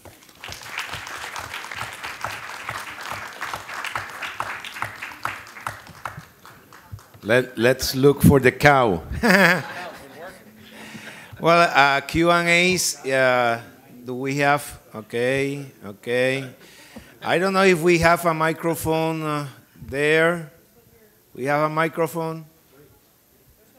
Oh, here. Yep. Okay, let's use the microphone here and let's stand up and yeah. Is it on? First question, and the ladies first, and then you. Lady, yeah? You may ask from there. I think he wants us to answer. They have to answer there. Please. Good morning. Good morning. My name is Lisa Nero. I'm here from Central Medical Services West Rock, and we are medical providers of workers' compensation to the majority of union and individuals in New York State, and of course, proud sponsor of Somos. I was looking through my email to find the information that I wanted to provide to you, but you brought everything up. There is a article that was by the New York State Medical Society, and it talked about how in the private sector, it says, this study unveiled by the Medical Society of New York State verifies that physicians greatly impact the state and local economies of New York State. This 166-page report, so like you said, there's enough studies already, support that the private practice physicians of the state of New York shows that the private physician practices employ over 300,000 people in the state and generally bring in $4.5 billion in state tax revenue and nearly $4.7 billion in local state revenue. So again, going right along what you're saying as far as that's one of the reasons why Puerto Rico can engage in that. But the purpose of me bringing this to your attention is that right now, the New York State Workers' Compensation Board is trying to impose medical fee schedule that would be so unfair to these practices, especially our practice, who provides these services to the union members. They provide these job trainings for people that are either unskilled and being a minority-owned business that employs mainly African Americans and Hispanics, and those are the majority of the clientele that we are treating. Again, how can you apply this to Puerto Rico, and also how we can bring it to the legislators in New York to know that this is going on, because again, this is what I'm doing here to bring the attention to it. But again, like you said, medical tourism, you're absolutely correct. But again, just Yes. what we're The question? The question is, how can you take this study from New York and then apply it to Tito. Puerto Rico? Thank you. Thank you. Thank you very much. Tomorrow we have a panel on medical tourism. So I think that can help. I am sure also that in your case, talking about the union members and their benefits that they may have under the relationship with the union itself, we can probably find things that it could reduce your cost tremendously by coming to Puerto Rico. I was looking at an example in the dental care where the cost of whatever they had to do was about $60,000. In Puerto Rico, it was $20,000, the same quality, but so they said, well, you get $20,000 and you come to Puerto Rico and you spend a couple of weeks here, et cetera, you have all of these benefits, and still you pay $30,000, which is half. So obviously, if the union has to pay for it, well, then there may be things that has to be done in New York, but there could be things that could be done in Puerto Rico. But we have a meeting on that tomorrow. We have a panel on that, and the executive director is going to be here. Okay. Let me just add one very quick comment. In 2000, the first study on medical tourism was done in Puerto Rico. It was done by my firm and Price Waterhouse, and it mirrors very much what you said in terms of impact. At that time, what was being considered, and as a result of an initiative dealing with a science and technology issue, was to look at the at health services as a system. In other words, it's not just hospitals and medical professionals, but all kinds of ancillary, at some point, and I think it lasted until probably 2009 or something, a health services cluster was created, which was basically involved with that. But of course, then the government changed, and it's only now that medical tourism is beginning to receive the attention that Tito has been talking about. Well, next question, the guy, and then Honorable Congressman, woman Nidia Velázquez. Yes, sir. My name is Martinez. I'm here in Puerto Rico. I used to live in New York for 14 years, and that's why I'm here.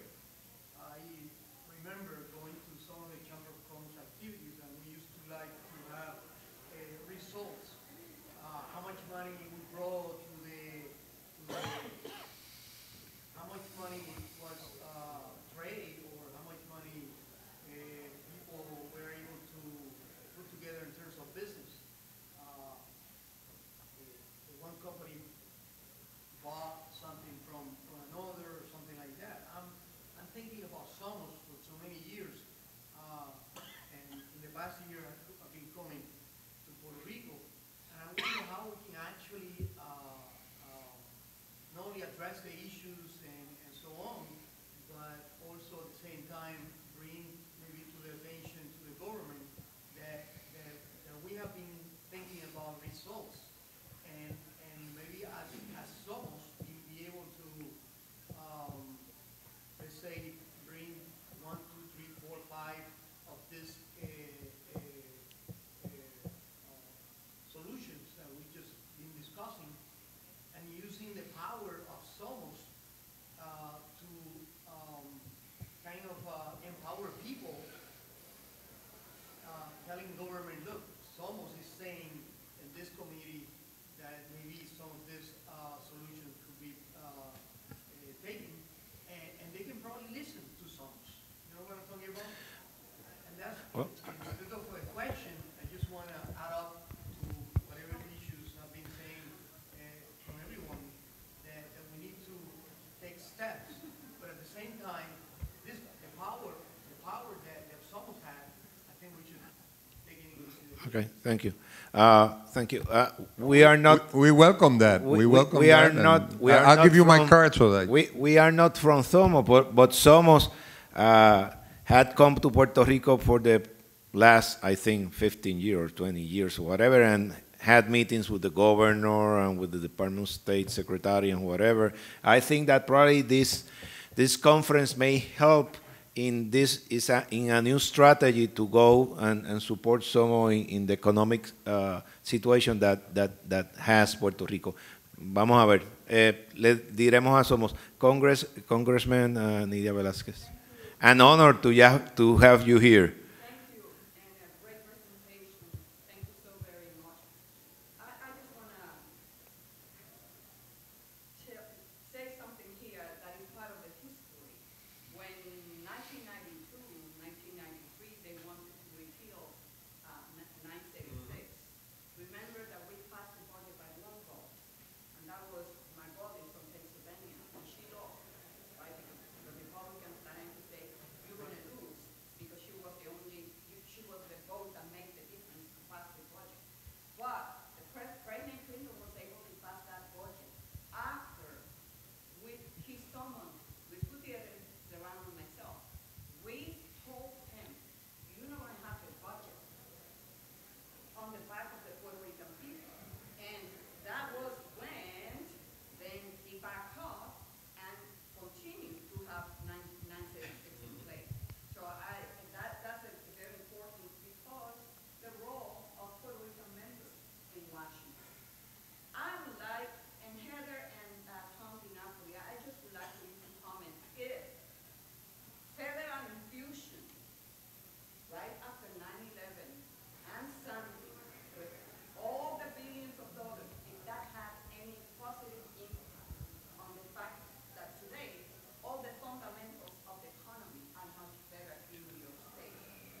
Agree.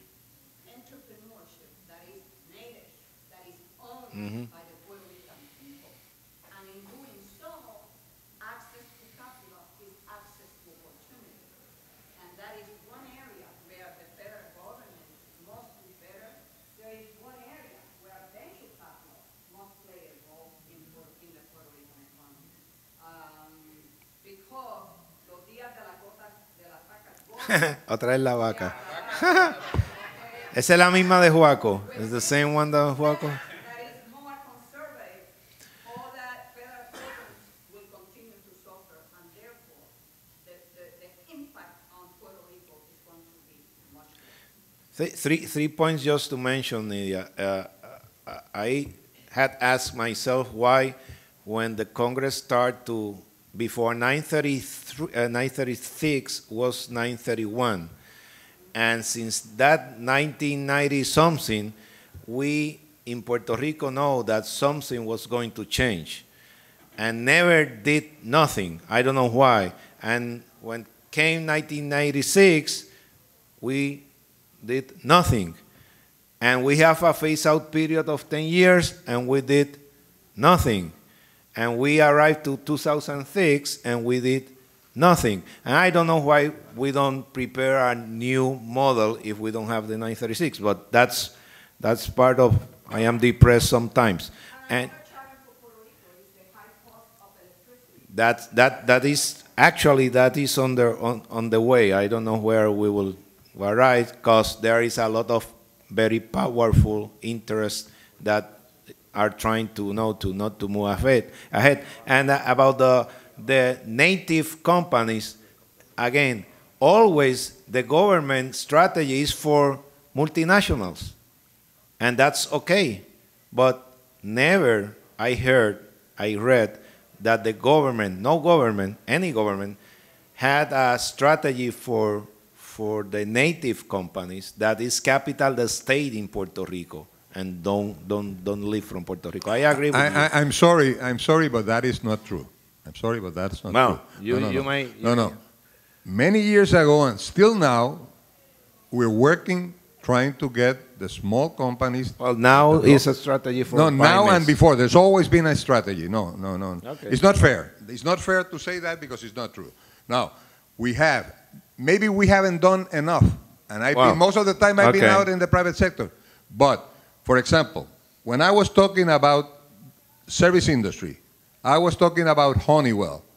What I'm saying is, and what I'm telling the engineers that are being graduated, what I'm telling them is, okay, when they come from Michigan and they say, okay, engineer so-and-so, I want you to come to Michigan and help me, and I, as an engineer, would say, what do you want me to do?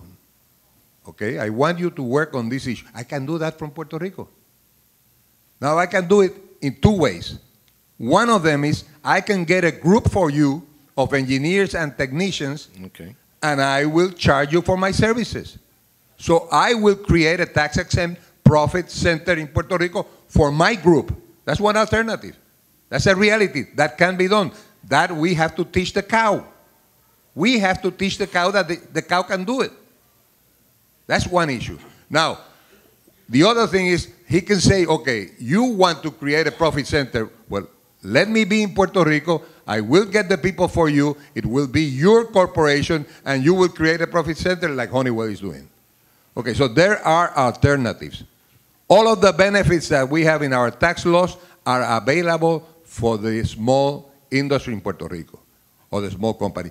The reality is that the government, most of the time, and I agree with Luis, the government most of the times, you know, as we say in Spanish, no le quita el puño de la cara al pequeño empresario. You know, keeps with the forms and the things that you have to file and the requirements are too tough. So we have to work on that. That's a reality. And we have to work. I've been trying to work on that, help on that.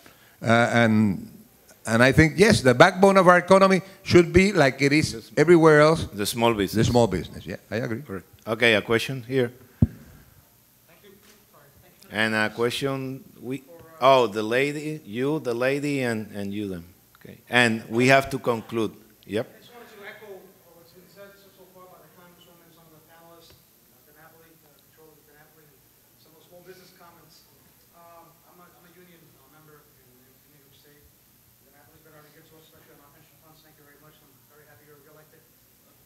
mention a couple of things real quickly.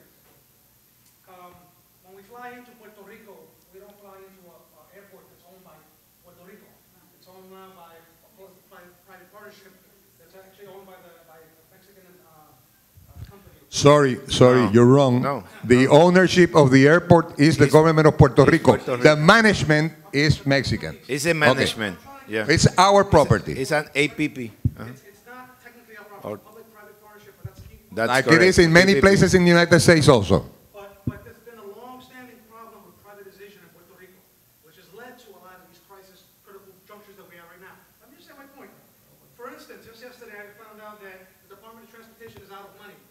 Now, why do we keep on selling infrastructure, public infrastructure in Puerto Rico, like the airport, like the highways that are money generating? That's what privatization does. It takes money out of the public sector and creates this kind of critical situations. So we'll talk about the cow. The cow doesn't want to come out because it's fat, because it's Walmart. It's a Walmart cow. Right now you go around Puerto Rico, we have more Walmart and Walgreens and big box stores and multinational corporations in Puerto Rico per capita than any place on the planet. It's shameful. That money is not coming to Puerto Rico. It's staying here. That money is going straight to Bentonville and to other multinational headquarters around the globe. So we've got to continue to make these small business incentives the critical component, I think, of any kind of economic program for Puerto Rico for where to survive. It's got to be about the small business. Felix started it off, Ortiz with his remarks about small business, and I think it's been echoed. I think everybody's in agreement, but we got to make it more empowering for the small business and less empowering for the billionaires that the government is rolling the red carpet out for right now. That seems to be the only economic program that I'm hearing, at least in New York. That the hedge fund managers can come to Puerto Rico, carte blanche, no taxes, stay here for 300 days, enjoy our beaches, but take your money and go back to New York or anywhere else. Don't leave your tax monies here. That's not an economic development criteria or program. So, and finally, there are some really great models here in Puerto Rico. Some really great models. I disagree with the gentleman slightly, because there are some really good models here. Casa Pueblo de Juntas, for instance. Right now, they're leading the way, not just in the environment, but also in sustainability. So right now, they're just, thankfully to the legislature in both houses, we're able to pass a model forest plan that's connecting some 400,000 acres throughout Puerto Rico, preserving this land, but also it's also making it available for agriculture, for ecotourism, that we can also be a leader in Puerto Rico, and for all kinds of jobs and all kinds of sustainability models. Education tourism, medical tourism is fine, but Puerto Rico could be a model for sustainability. We have sun shining on us every day of the year. Well, we have to. Okay. That. Okay. Let me Joaco, just we have, sorry, we have to be short in queue and in ace because the lunch is running and Okay. no, and Cesar is telling me to complete this. Let me just comment very briefly on the Walmart issue. Would you believe that the government of Puerto Rico gave Walmart a $3 million incentive to open a store in Barceloneta? That probably eliminated a couple of hundred businesses in the area and generated some jobs that would have been generated anyway. And would you believe that Walmart in Puerto Rico practically doesn't pay any taxes? And when I say Walmart, it's Walmart, Kmart, Walgreens, a whole bunch of it. So we need income taxes. I don't income taxes. They pay a little bit, but they go to the municipality and they go to Mayagüez. And they say, look, we want to open a store in the West. If you exempt us from the franchise tax, the construction tax, and so on, we'll do it in Mayagüez. If not, we'll do it somewhere else. And obviously, what they get away with is, for example, the store in San Juan basically doesn't pay any franchise tax, que es la patente. They don't pay any property taxes. It's amazing. So it's a huge cash cow for the firm. And for example, when the government last year approved its taxes, there was a gross receipts tax involved, and they're lobbying got the government to mix it in with the minimum alternative tax. You know why? Because that way Walmart and Kmart and so forth can take a credit on their federal taxes from what they pay here. But of course, what I told one of the senators, I said, terrific, but I own a supermarket here, and I have to pay my 39% or 34% in taxes and so forth, or whatever, plus, and I don't have anywhere to take a credit. So you're putting the local firms in a disadvantage vis-a-vis these firms. So I think the issue that you bring up, and that Tito and Luis also mentioned, is that Puerto Rico needs to have an explicit policy in terms of the role of the local firms. Thank you, Juaco. let me. Okay, I need Tito. to answer because I don't want anyone to misunderstand what I said. I agree with you in 75% of what you said. Okay. I agree with you. That's good. More than in whatever has to, whatever has to do with commerce. You know, I don't have to give money to commerce, any type of commerce, because it's going to be sold. If the economy is doing well, the product is going to be bought. So I don't need a special treatment for anyone, especially those companies that we mentioned, okay? So that's a reality. On the issue of that we can distinguish ourselves in other areas, obviously, that's included within tourism as a whole, and I agree. And we could be top in many of those areas. That includes also education, and that includes health also. So I agree with you that the only thing I personally believe that, you know, when we bring someone from abroad, they're not sending the money back because they're becoming residents. We don't give tax exemption unless they become residents, and they're only tax exempt on their source income from Puerto Rico. That's so if law they 22. don't invest in Puerto Rico, they don't get any tax exemption. Yeah. So, you know, so there's, in the companies, it's okay, but when we're talking about individuals, it's a different treatment. The question, and no, the discussion about the multinational is what I try to say. No, Walmart or whatever don't pay income tax, and the supermarket from Puerto Rico paid income tax. That's what I was trying to say. There are more benefit probably to international companies than the native company. That's what I tried to say before, no? But that's okay, and it's good. My friend of Walmart, that's good. I don't have any problem, but they have to pay like our companies. Sí, pregunta.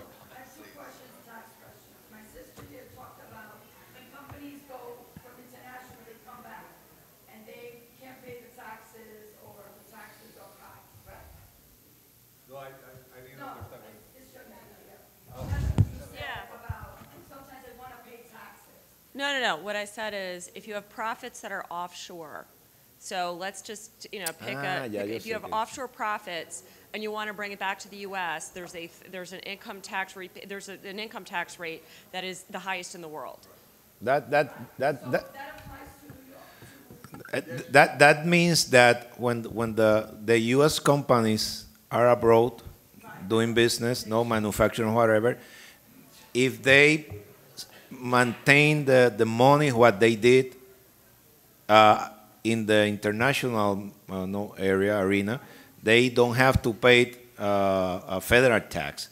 If they return the money to the U.S., then they have to pay the federal tax. And so my point of clarification is that the United States is the one that places that tax. Because you said that in Puerto Rico, the Puerto Ricans do the tax, decide what tax. Well, the situation is, and if you want, we may discuss separate. But in Puerto Rico, we are foreign for the revenue tax code. Puerto Rico is like an international country. Okay, just for that. So, and then I know that Cuomo has a long-term plan for New York, and all these companies could come in tax-free. So, if we have a long-term plan, we're looking at New York. My concern is when the 10 years come up and Cuomo's tax-free is no longer tax-free, then what happens to New York as a state? What happens? And then if we're comparing New York to Puerto Rico, my concern is that if it's not a good result, let's not go there. No, because you're talking about state tax, which is very different from federal tax. So but the corporations pay two taxes, state tax and they pay federal tax. When you're talking about what Cuomo is saying, okay, I'm going to give you a tax exemption on state tax. For the state. The federal tax has to be paid. So the issue is not similar to Puerto Rico. In the case of Puerto Rico, we are exempt from the federal tax and also from the state tax. So that's clear.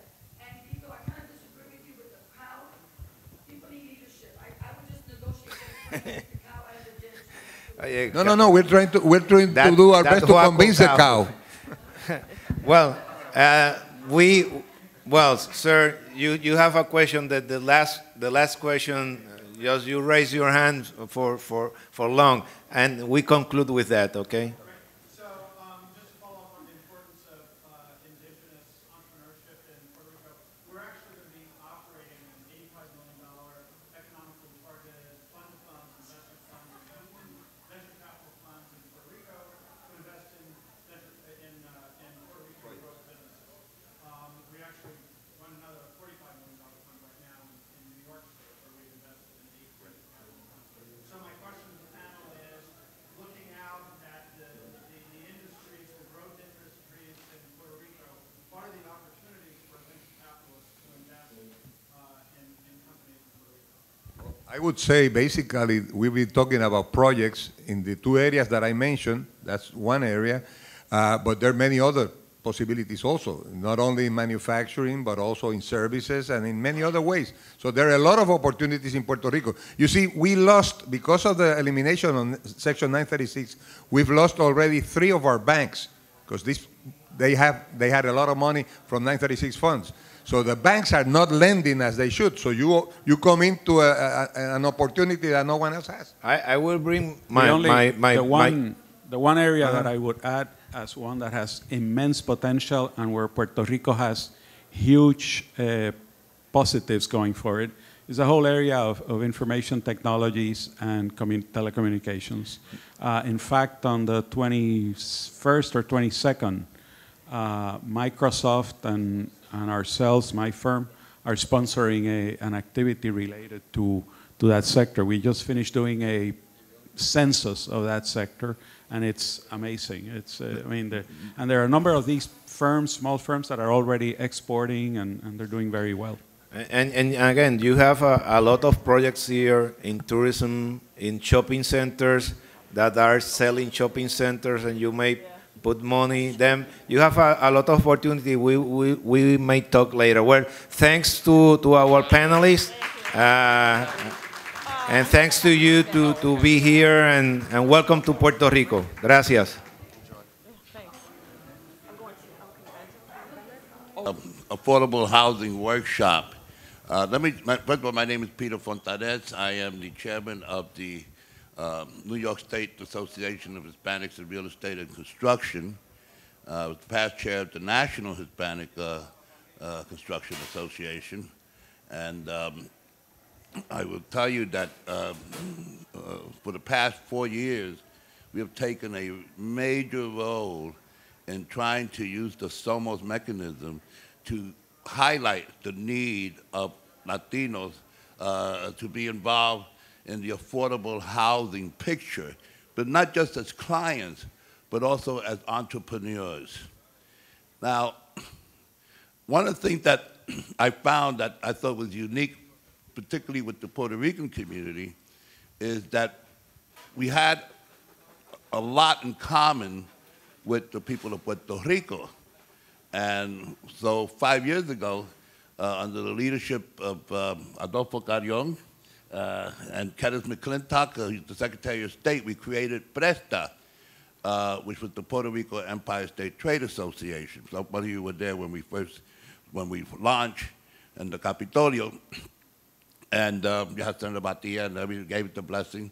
And we unfortunately, because of the economic downturn, both in the United States and Puerto Rico, the budget for the office was cut from the state budget, and the Puerto Rico Empire State Development Corporation did not come to fruition. And it was not because of the Puerto Rico government, because unfortunately what was going on in New York. However, PRESTA kept on going. And of course, most of you know I tend to be involved in a lot of things, and I said, you know what, it's about time for me to pass the mantle, you know? So I became the granddaddy. I became the chairman emeritus when I retired, so I called myself the granddaddy. But as you well know, and you've seen the signs, we're still in existence, but under the great leadership I consider a fantastic leader. And Luis, you want to stand up from Presta? You got to give him an applause. He really kept it going. They're sponsoring the trip to Arecibo, you know, and we're moving on ahead. So thank you very much, Luis, for taking the mantle. You've done a great job. I really appreciate it, and we all do. Now, our panel is a little unique. You notice there's no table in front here, okay? So first of all, after a whole day of listening to panels, one guy get up and talk. So we want to make it a little interesting. So we're going to pretend you're in El Patio, okay, in Cabo Rojo somewhere, and you got all these famous people who came together, and we're going to have a conversation. It's going to be a free-flowing conversation. I, as the moderator, will attempt to keep it focused, and of course, ensure that it's free-flowing, but at the same time, it's very informative. Now, before I begin, I would be remiss if I did not, someone who I respect a great deal, and every time I have an affordable housing, and what's great about her is her humility, despite her brilliance and dedication to the cause of housing. And she never sits up front. And I realize that's part of her personality. But she's really somebody who's very committed, and if when you hear the name, you know what I'm talking about. Our council person, a member of the housing committee from City Council, Rosie Mendez, say, please stand up. I know you don't like this. Stand up. Thank you for coming. So anyway, 3 years ago, we had perhaps one of the largest events in Somos, where it was an all-day event. We actually ended up having the Undersecretary of HUD, we had Darrell Towns, the State Commissioner, we had HPD rep. It was a huge event. I think most of you were there. And it was very, very successful. And it began to swing. It also began to swing toward making the affordable housing issue not only an issue in New York City, but it also made it an issue upstate New York. And you will hear later on how we've become successful in now developing an awareness and actual attempts at trying to develop affordable housing, which is greatly needed upstate. And thanks to Felix Ortiz, who has been instrumental in bringing the upstate Latinos into the realm of politics and the room of politics, now the upstate diaspora is becoming more and more engaged in the political process and thereby the economic process by which for so long they were ignored. So we started this whole thing, and unfortunately the next year, as you well know, because of the storm and everything else, we had to cancel the event. And so we lost the continuity there. But we picked it up again, and now here what we've done is the unique part is that we've been realizing that putting the two together, Puerto Rico and here in New York, we found that there were cross opportunities, and you're going to hear about this, how we've gotten Puerto Ricans from the island to now go up to New York, open up an office, and thereby opening up opportunities for employment, training, housing, and also elevating the minority business to a new level. And you'll hear what those problems were. And the other thing that we've done is that we find that there's people down here, because of the economic situation, have a tremendous problem for access to capital, qualified contractors in the sense of bonding, knowing how to work in affordable housing. And so all these things are part of what we're trying to do. And I think, as you hear, we're at the beginning stages, but I think you'll hear how we're going to make some real milestones. So let me introduce, now like I said, remember, you're in Cabo Rojo now, okay? There's no rain anywhere, not one rain cloud. And they're all here drinking Cuba Libre, you know? So we have a very distinguished panel. I'm going to introduce each one. Of course, starting from my right, we all know our good friend from the Bronx, Adolfo Carrion, former borough president, former White House advisor, Luis Acosta, vice president at the HCR, David Goldstein from Goldstein and Hall, Senator Jorge Crucero, right? Right, Jorge Suarez. Jorge Suarez from Puerto Rico. Rosa Abreu from Abreu, right? Abreu, okay. She's with the Congreso, Instituto Prevocación Industrial de Puerto Rico. I think I got it right. And Anderson Torres, Dr. Anderson Torres, who's the director of RAIN and a big healthcare provider. Strapping young man there is Emilio Venegas from Venegas Construction from Puerto Rico. And Mario Gastambide, attorney, a long-time friend, right? Long-time friend from La Fortaleza and from Terraza de Boquerón. All right, so we're going to start off talking about a project that's really a real project, okay? And it's a great project, but it's one where they're facing certain limitations and obstacles.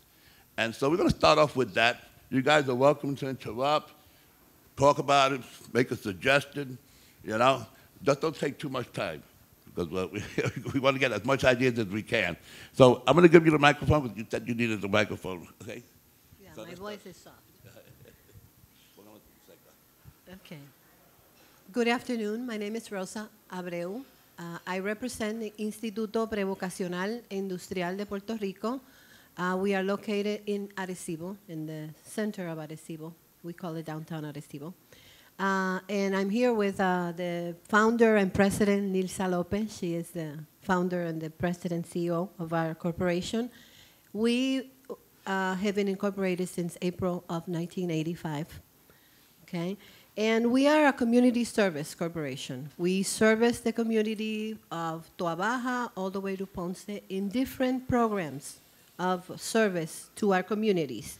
And one of them is that we aim at housing for social interests in our region, specifically in the city of Arecibo.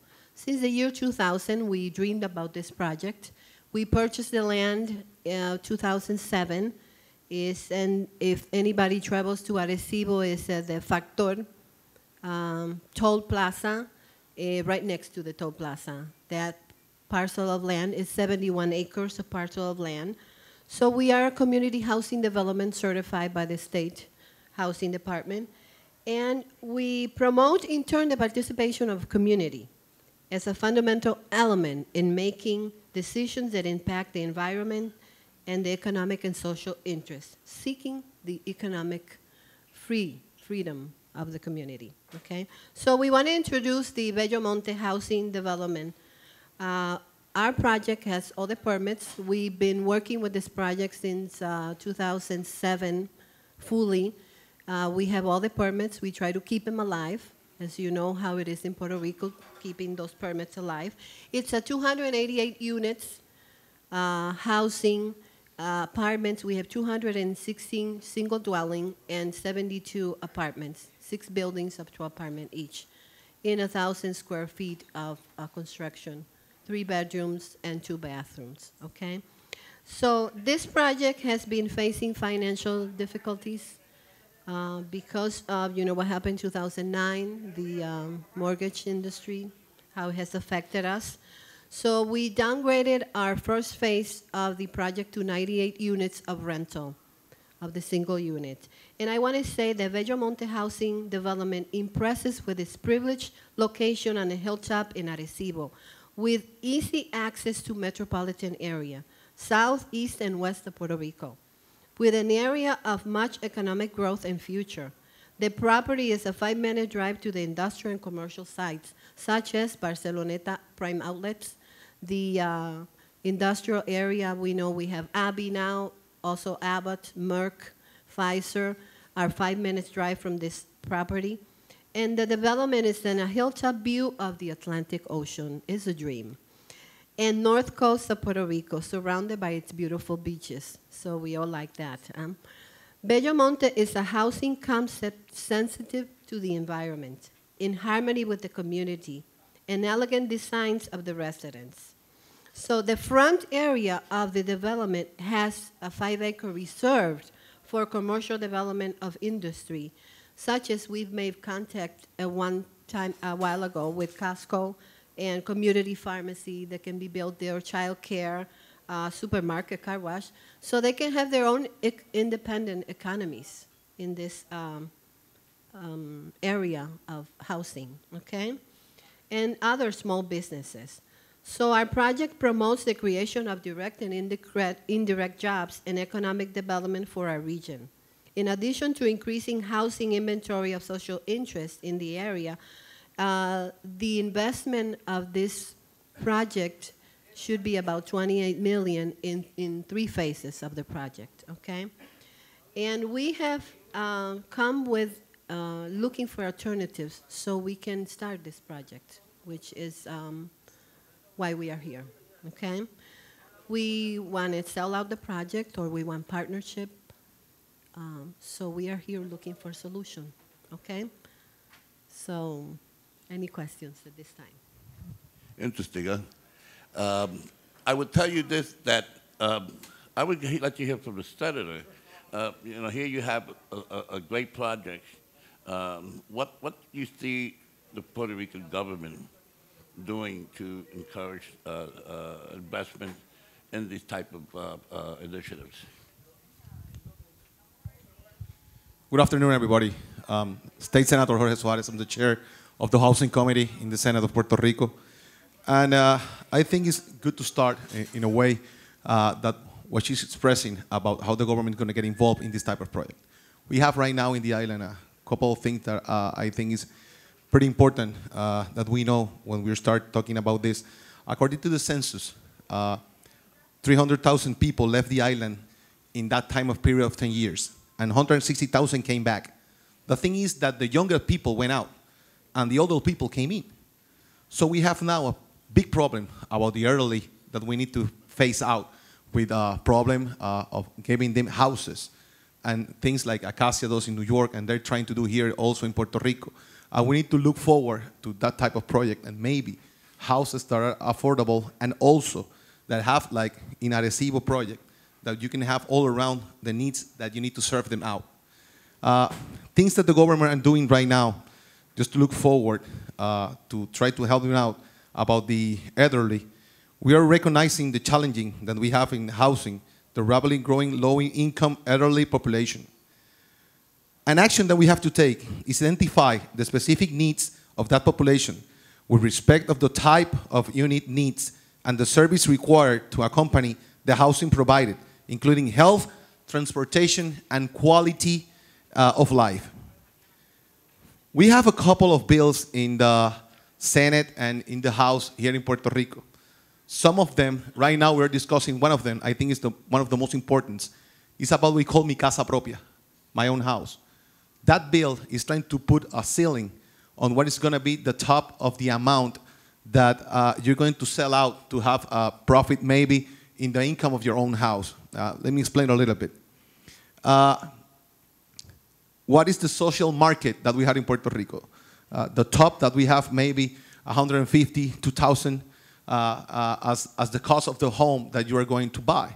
Maybe we're going to pull that a little bit down so we can put more people into that type of project. We are looking forward to give to the people $3,000 and $3,300 to you can start up paying your own house. Maybe for your for borrowing the house, maybe for go to rent the house, stuff like that, so you can start doing and taking care of your own first house. Your home is so important, and maybe in a way we are looking to have the amount of money accurate to put in that bill, maybe to help out 300 families in Puerto Rico so they can start having their first home, affordable homes that are accessible to them. That bill could help out in a way that if in Arecibo can start finding the way to finance the project, now you have a way to start putting people living there because you know how you are going to phase out that type of things. Also, we have a bill that is called Ley para Regular Negocios de Servicios Monetarios. That is going to put some money into the government so we can start phasing out type of project like Acacias has, and elderly projects, and also projects that the one in Arecibo, we need to have a little more of money so we can start helping out the type of finance that the the private sector need from the government. And maybe an easy way, and with low payments, so they can work with us together. We also have a type of bill that is called, what we call Vida Asistida. It's the elderly homes bill that we're working on. It's just for have some autonomy for each person in Puerto Rico. Somehow, some way, everybody in Puerto Rico loves to play lottery. Powerball, Pegatres, Lotto, whatever. Some people just hit the jackpot, but they didn't go to take the money out. So we have maybe into $5 to $10 million per year that are there, and nobody claimed that money. We are working with the Treasury Department so we can have that type of money, a high percentage of that money, put in the business of housing development, housing financial, so we can have these type of projects that we're looking for with the help of the government to push them up. And those type of bills are the one that we're considering right now in the Senate. The type of bills are the one they consider right now in the House, just to trying to bring up new things to help financial and to make the whole new constructions, and also to bring up everything that go into the early business that we have here in Puerto Rico. Well, I like that idea about the lotto. Yeah. That's a great idea. We don't have that in New York, do we? No. That's right. Well, that points out a question. I think I'd like to have Adolfo come in at this point, because being in the Bronx and being someone who's a real estate developer and so on, you've heard, Mr. Abreu and the Senator coming out with these different programs, but it's hard to bring it all together. And I think you had some thoughts about that, and we talked about it. So you want to address that, okay? Thank you, guys, and thank you, Peter, for putting this together. One of my favorite shows on TV is Shark Tank, and I feel like this is a Shark Tank moment, or where somebody comes out with a business problem and we have to try to figure out how to fix it, business idea. So thank you for inviting me to Shark Tank. A couple of questions just for purposes of the developer from Arecibo, which is a non-profit. Yes, it's a sin fines de lucros. I was thinking before you mentioned Acacia, we have an organization in the Bronx called Acacia Network, used to be called Promesa and Basics, two organizations that came together. They have built a non-profit organization. They have built a community development business, a corporation that is one of the most effective and productive organizations that answers some of these social challenges in very needy communities. And what I wanted to quickly ask before we get into the sort of solving this puzzle is what was your original pre-recession plan in terms of the target population, your target market? Were these people with special needs? Is it a market rate project? What was the...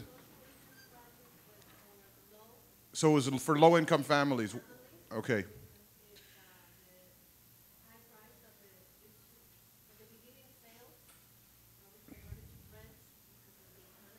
Gotcha.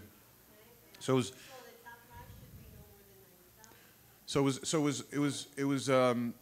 was home ownership for low-income families with obviously deep subsidies, right? And the government of Puerto Rico is participating in the subsidy package. Okay, and was HUD involved at all? Home program, okay.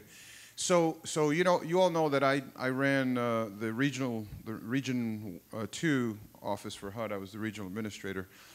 And one of the things, and I'm just going to throw this out because it's we're in La Marquesina just talking here, and Cabo Rojo, yeah. Where's the Cuba Libre, though? I don't see it.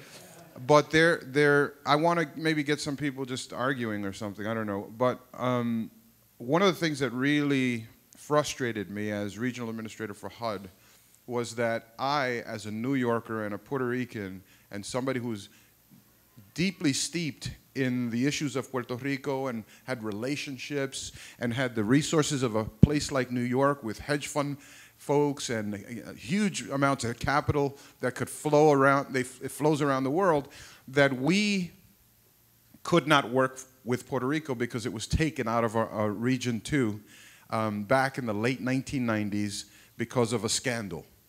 And the answer to that scandal was take Puerto Rico and the Virgin Islands out of Region 2 and put it in Region 4 in Atlanta. And so now everything that happens in Puerto Rico vis-a-vis HUD, the Federal Department for Housing and Urban Development, goes through Atlanta. Now we know, and I'm going to get in trouble for this, but we know that there is a politics of affinity, right? A dynamic.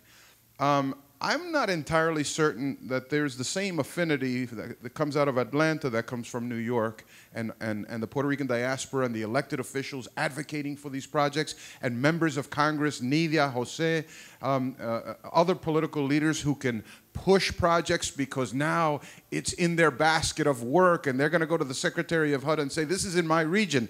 Guess what? It's not in their region. So I would say one of the things we have to do in terms of structure for HUD participation in these projects is to have Puerto Rico and the Virgin Islands put back in Region 2. I told this to Antonio Garcia Padilla, the governor, and a good friend. I told it to the previous governor. They all agreed, but we still haven't made any movement. Senator, maybe you want to take it up and put a target on your back. And yes, I think it's really important because I really think that the Puerto Rican leadership in New York will drive that agenda. Now, in terms of solving this challenge, I'll leave it to the finance experts here, how to take that up. But it sounds to me that this is going to be a deeply, deeply subsidized project because the economy is so severely broken. And I'll leave it there. Yeah, my firm specializes in working with affordable housing, and basically when we're talking about a project like this, I would say is that we're talking about a rental project, we're talking about very low-income people. You're going to need using low-income housing tax credits to make it work, to drive the equity into the project to make it work. That's how the project should work. But in those types of deals, when you're using low-income housing tax credits, you're also going to need additional subsidy from the state or municipality to make these projects work, plus some sort of rental subsidy program to support the rents for the renters, because they're not going to pay enough in rent to make the project work, to pay ongoing maintenance and potential debt service for the project. So right now, I know Puerto Rico's working on having their QAP for their tax credit allocation. It's supposed to be coming out shortly. But in the last round, part of the problem with making the projects work, and matter of fact, not to keep boasting Acacia here, but we do their residential and tax credit work. We're working through the QAP on their project. The part of the real problem here is that there is not a rental subsidy right now that was available to make a project work, especially for seniors, because we know that seniors, as they get older, their income levels will only decrease. They're not going to increase. And people's lifespans are living longer. So you're going to need to have a long, ongoing rental subsidy program. And if you're not going to get that from Section 8 from HUD, especially in the new economic climate today in D.C., probably the next 2 years we're not going to see an increase in financing in Section 8. It's going to have to come from Puerto Rico itself to raise that capital, to provide that. And additional subsidy is going to be needed from like low interest loans besides home dollars or some other sources, because these projects really can't afford to have debt service, some sort of conventional financing on them. So it's going to require some bootstrap work here to make these projects work, because that's what we face in New York every day. We have dedicated programs to fill in the gaps for this financing. So I don't have a solution, but you got to work at it. I want to try to bring something to the table. We also have here a law, is 172. That type of law is one of the subsidized for the elderly homes like that. So the only thing that we have to put some money on it every year. It's not like we have all around figure it out, and that's when the lotto and the lottery came in. So maybe we can put maybe 50 or 60% of the loan that the people have to pay there in rent for those people that get old and the increases go down. So that's part of the bills that we have here that are already, and we are working on it right now with the new Secretary of the Housing here in Puerto Rico, and also with the new Treasury Department Secretary. So we have a lot of work. We have them, I think he's going to be confirmed next week. So we got a lot of things going around about the type of law and put the money on it so we can help out those type of projects that we have in the island. Well, that's interesting because, you know, I agree with David, we have to fill in the gaps. But it's probably easier to fill in the gap down here than it is up there. And I think I know that for a fact because, Mario, I want you to interject and explain a little about your project that you're doing and what you intend to do, because here's a private developer, not depending on any subsidy, actually making projects work for retirees and people on pensions and so on. So if you could describe that effort. And also describe how it was that you were able to do it. Go ahead, Okay. Thank you, Peter. And a little bit of background. We are involved in a project in Terrazas de Boquerón. You, I guess, imagine where Boquerón is in the southwest. And we are not presently at all dependent on federal assistance. We are really a typical project of entrepreneurs that decided to build, and of course we were hit by the downturn in the economy, but luckily enough we were able to raise some capital and pay off the loan with the bank. And I must say that the bank was pretty generous. They realized that rather than let it go down the tubes completely, if they sold to us the note, we were then able to sell at a reasonable price. And what we have is presently about a third. We have already sold out 2/3 of our housing inventory. So we are in a unique situation, and what we are presently looking at is trying to see if through Somos and other organizations attract Puerto Ricans who live in the States, and it doesn't necessarily have to be Puerto Ricans, it can be any kind of Hispanics. We continue intermingling. As you know, we have a thriving Dominican and Cuban group in Puerto Rico.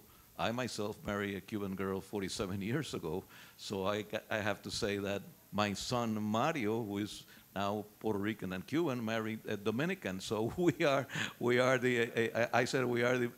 a Caribbean-based family.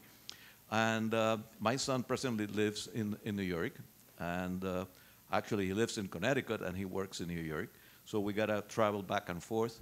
And what I would like to say is we understand that what is happening, and I think is beautiful and interesting, is that the Puerto Rican diaspora now is being paid attention by us Puerto Ricans.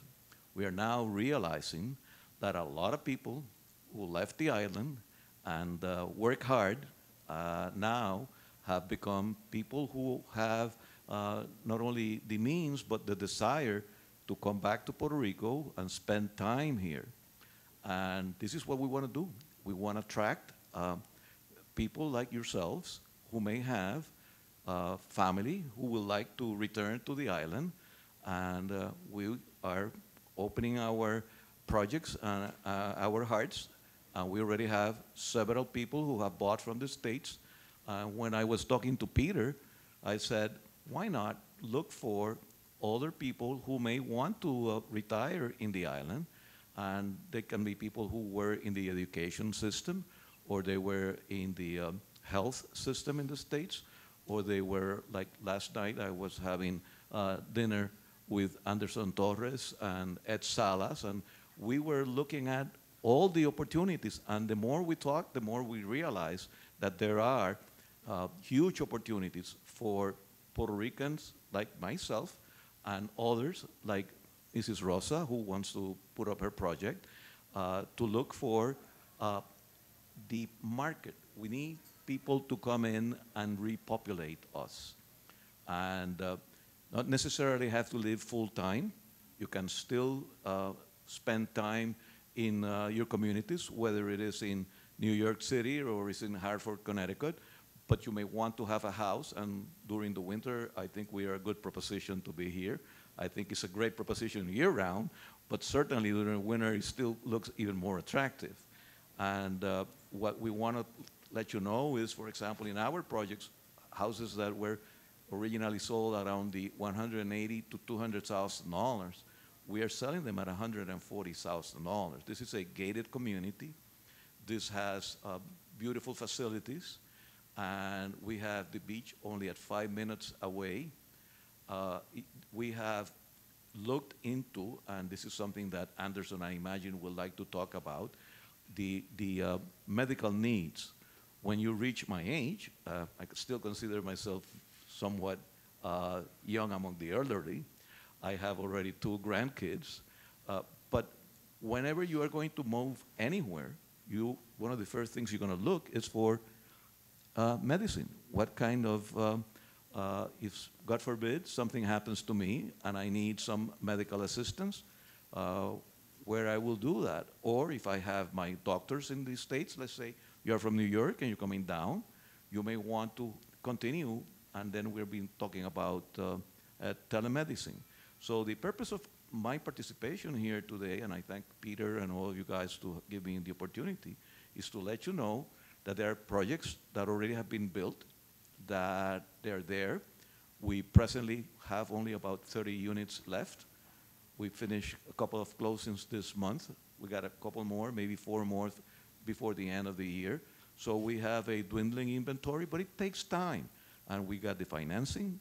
So if you have the desire, or you know of any group or persons that would like to look into buying into Puerto Rico, I have here some information with me that I'd love to share with you. But I would like to yield the floor perhaps to Anderson to give us a little bit of information of where he's coming from and how he can help people like ourselves, or maybe the group, the project that Rosa has, to provide the medical facilities that are needed for the people coming down. Yeah, this is important, because I think the fact is that you can see that there's a gap somewhere, an income revenue gap that exists between the private market and the public subsidy market, and people who are different, especially those who are low to low middle income category. Certainly, I'm not too optimistic about what's going to happen in Washington for the next 2 years as far as public subsidies are concerned. We'll see soon enough, but I think we're all smart enough to make a certain deduction about what's going on in Washington and where its direction is taking. So you've got to find some out-of-the-box ways of providing an income for the developer so it makes it a feasible, economically feasible project. So one thing that, Ed Salas, I want you to have recognition because you've been my teacher, my guru in this. Ed Salas is from South Care, and we've been having a lot of discussion about that, and he introduced me to Dr. Torres. How, if you're going to be a retiree, a great place, especially, senior citizens, they have to have something, they have to feel comfortable. And then we came up with some of the models that we could look upon as an example of how we could do some of the stuff here in New York. So, Dr. Torres, can you elaborate on that? Sure. Gracias, Peter, y buenas tardes a todos aquí hoy día. I think you sold all the properties. I come from a very small town de donde vienen los tímidos aquí en Puerto Rico. I don't know if everyone will know it, but I'm from Ponce.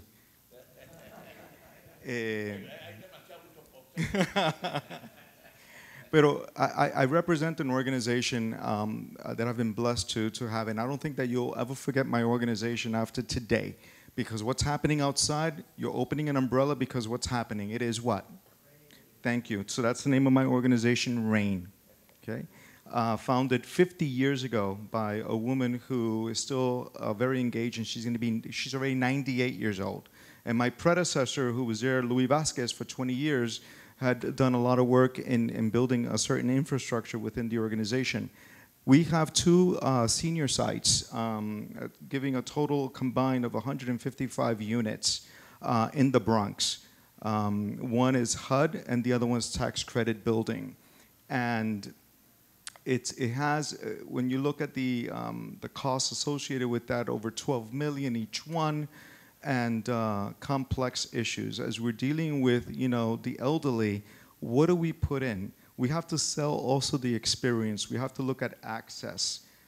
We need bills that address economic, health, and social support deserts. Okay? Eso de desierto ahí económico y todo eso, hay que bregar con eso. Then we have to look at, I don't use the box anymore because when you kick the box, it stays on one side. So I say now think outside the circle. So I have what I call a livable community model. And a livable community, what is that? Which is what I am infusing within my two properties in the Bronx and looking to replicate. I recently had the misfortune of losing my dad, who was here in Puerto Rico, and I was back and forth, and he ended up in hospice, and looking at the disjointedness in care coordination, and right now dealing with a situation in Ponce with another family member of mine. And my mother, out of her words, she says, ay, hijo, gracias a Dios estoy aquí porque estoy a 10 minutos del hospital. I'm like 10 minutes away from the hospital. For her, being close to a health institution and emergency medicine is important, which is typical of many seniors. And as we have complex issues, and maybe not only seniors, but individuals living with chronic illnesses that we're seeing more of. So what would it be? A perfect community or an ideal community would be where the individual will feel safe. Just like right now in my buildings, I'm looking at putting in home care, education. Mira, tengo entertainment, pharmacy, hospice, el colmado, telemedicine, which is now on the rise, especially in the rural areas when you don't have, when timing is everything and you need to connect with a physician, how do you use your phone app or the computer in order to interface with that health provider? And so that's something that we're coordinating and piloting in my sites with a physician who is a home visiting physician. And within that, how do we go and involve also medical facilities, institutions, so we can have that relationship? I think that there's also some money there with the managed care organizations. When they have this income flowing in for that life, which they call PMPM per member per month, that's a revenue coming in. How can we use that revenue within housing development in order to bring that income in? One of the things that I also addressed recently, we're seeing, especially with New York City Housing Authority, for example, over there in New York, but that could be anywhere here too, people are losing people and someone stays alive. So why not even look at apartment sharing? Or just have a way in which even the deed in that purchase can be split between two individuals and for the bank or the financial institution to honor that. If you're coming in and you're building a community, especially in Puerto Rico, how ideal is, I was speaking yesterday with Mario, to have in the development the financial institutions so that people can go into the ATM. People have a lot of fear everywhere, especially on the island with security and so forth, going out and being victims of abuse and theft, looking at that. Having a team of individuals that will be a rotation and having a hospital, una sucursal, a branch within the development in itself. Because I think that that would infuse sustainability and consumer confidence, but at the same time, you can market that and let these other outside entities pay a real estate premium to have a presence there, because they're going to be able to have revenue based on that life that they are coordinating and treating there. So these are some of the thoughts that I've been exploring. especially in New York, looking at these partnerships so that the individuals, even within an urban setting, there's a certain level of isolation so that they don't feel that. I have some friends and acquaintances here in the audience right now, and if you were to talk to them, and they're from New York, and they understand the system and how difficult it has been for them to even coordinate care for their mother or their father, and it's a roller coaster and disjointed. So having a community that can offer that and have that blueprint is enticing and can bring additional revenue. Also, what do you think about that? Right? Look, you might have a solution? I have the solution. You have, but The lot. Well, as I spoke earlier, our 5 acres that has been separated for commercial area, you can include all that, Dr. Torres. That's the purpose of it. It's independent living in this community, okay? And we have apartments, or as I like that idea of him of share ownership of elderlies. Have una torre de salud, and that would be the whole space and execution of that blueprint. Exactly. You have all that. Louis, I was going to get you because I wanted to get your point of view, because you made some good suggestions at a couple of meetings that we were at a couple of weeks ago. So why don't you address that? I know where you're going with. Well, I want to respond to a few things that were said here. First of all, Puerto Rico has the advantage of having access to federal funding. Some of it was referred to here: the low-income housing tax credit program, the federal home funds, the project-based rental assistance, and a host of other programs that are available that are federally funded. If you want to develop a low-income housing project, you need deep subsidies. Federal low-income housing tax credit program has been one of the most successful programs in our country.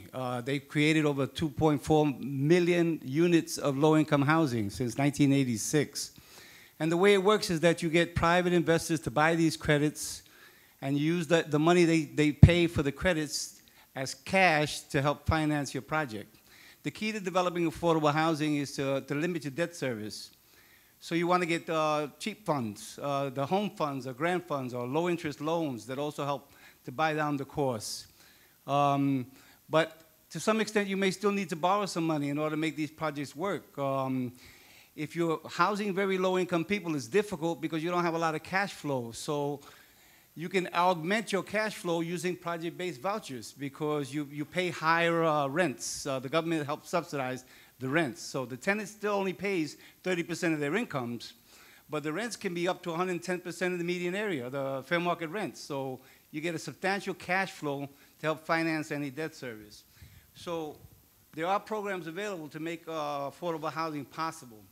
The New Market Tax Credit Program is also a very effective program. In fact, it's being used here in Puerto Rico. Citibank is using New Market Tax Credits to finance a revolving loan fund to fund construction.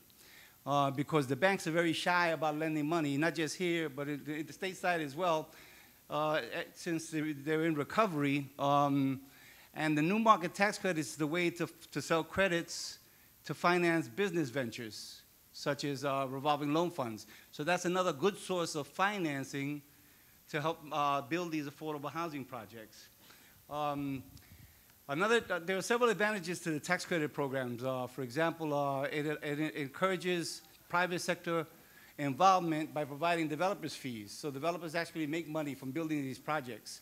They also provide reserve funds to help ensure the long-term affordability of the project. In addition, they have not-for-profit set-asides. The federal government encourages not-for-profits to get involved in developing affordable housing. You mentioned the CHOTOs, the Community Housing Development Organizations. The CHOTOs are eligible for the first 15% of any home funds. So they're automatically at the front of the line when it comes to accessing those federal resources that you need to make these projects work. I heard mention about the fact that you wanted to promote programs to encourage the long-term affordability of projects. We do it in stateside through corporations. We have special corporations like the Housing Development Fund corporations. We built hundreds of thousands of units under the limited profit dividend corporations. So there are ways to structure legally entities to control the resale value of those units, and that way ensure that the next person is able to afford that unit so they can occupy it. Yeah, I heard about the community facilities, the health facilities. New market tax credits also finance community facilities. And the tax credits also allow for 10% of the eligible basis to be used to finance these community facilities. They're facilities that benefit the whole community and that are needed. So there are programs that are available at the federal level that are instrumental in developing affordable housing and preserving long-term affordability and providing community facilities for the area. And so we shouldn't overlook those resources. I heard about the private sector development. As it turns out, there are 10,000 baby boomers retiring every day. That's a lot of people that could be available to buy into the properties that you mentioned. So there is a market. There's a growing market that's out there. And you're talking about retirees. They have pensions. They have Social Security. They have 401ks. So they have some assets. So they can afford to finance these developments. So I support you in that regard. So I just wanted to open up the discussion a little bit about the resources that are available, how we can access those resources to make what you want to happen. You know, that's interesting because, yeah, there are programs out there. When you finally get your financing, when you finally get there. Well, let me tell you a story. You never listen to the story, okay? When I first started Presta, I had a gentleman who was actually a member of our contracting association, Danny Nieves, you know? Now, he was building a 14-unit house on the beach of Isabela. It took him 7 years to get a permit, which is ridiculous in New York. That would be like, you know, I'll give up, I'm moving away, I'm not doing this. But, you know, they had their hometown and they were doing well, and they said, well, it's not being, I said, stay with it. I help you. Have no many times I came to here with them and try to get the government to move on the permit. It was so ridiculous that I could write a comedy about it, seriously. And this is not the first time the only program I had. So I know that once you get to construction, you got to deal with some very serious problems. So that's why I want to talk to our friend Emilio Venegas, who has one of the largest and well-respected construction companies here. Because he can tell you some of the problems and also solutions. Peter, I have a microphone for Emilio, but before I give it up, I just want to ask a question. Is it possible to re-engineer your project so that you have some market rate, so you have a mixed income project? Because so I mean, I would, given the depth of subsidy and the lack of government support that you're probably not going to get, I think, you know, sometimes we just need to re-engineer projects and recast them and say, look, you know, we'll take all the subsidies we can get, but we're not going to be able to house 200 low-income people. We're going to house 100 low-income people. You're still, you know, adding, solving part of the problem. You have to hear some of the stories. That once you get the money, you got to build. Good afternoon to you all. I'm going to give you a different perspective. Just through the eyes of a contractor working directly with investors, developers, both from the United States and mainland and Puerto Rico. So what has been going on in the past few years, and where we see, where are the opportunities? And basically, I'm going to be talking about affordable housing for rent. And there are two main sources in Puerto Rico. One, directly with the government through the Administración de Vivienda Pública. They have their public housing projects. We call them here residenciales públicos, which they control, but they're managed nowadays by private companies that they hire for the management. But all their comprehensive remodelations are done through federal grants, and typically those goes to public bidding. And just the lowest bidder gets the contract and remodels the unit. And that program was very active like until 2 years ago. It has suddenly stopped. But I would say in the last 10 years, we probably remodel over 1,000 units through that model. What I've been seeing in the last few years are the Title VIII projects in Puerto Rico. There are two types of vouchers.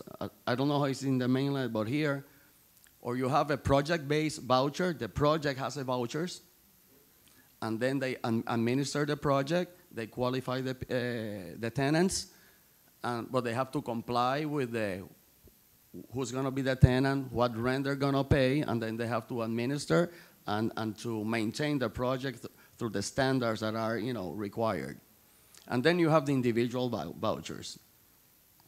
We've been involved mostly in the project-based vouchers projects because those are bankable. And what I mean is there are many of these projects in Puerto Rico that they're ending their 15-year cycle. So they're up for sale and to somebody else to come and administer them. And that's a huge opportunity. Typically what we've seen, a developer and an investor from the United States, they come and see these projects in Puerto Rico. There's a competition, I understand, for these funds because the tax credits are not unlimited, but they compete. If they get the projects, they get 75% in tax credits of their whole investment.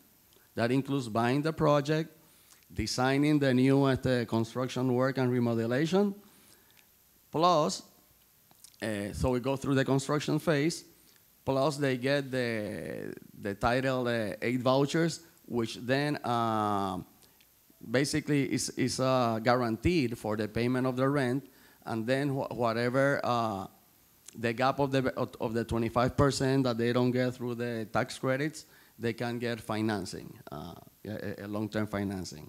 So we've seen last year we did 3 projects, about 250 units under that model for about a total cost of just construction of $10 million. And right now we're going to start another project of 128 units. So that opportunity is right there right now. And like everything else, there's competition, but definitely there's a huge opportunity there.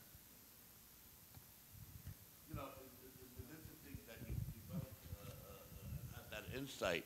What I want to talk about also is, as a construction company, you are now finding yourself in an island that has very few projects. Okay, I mean, we all know this. But fortunately, you met some of us from the States. And thanks to the governor, he has opened up the area of allowing Puerto Rican companies from here to come up to New York and build on state projects. Now, why is that important? As you know, I'm chair of the New York State Association of Hispanics in Real Estate and Construction. I can't tell you how frustrating it is to try to build our guys up. There's lack of access to money, the lack of bonding, so we're always disqualified from these major projects. So we said, well, if that's the case, let's find guys who can really do this project. And where can you find them, especially now, they need projects in Puerto Rico.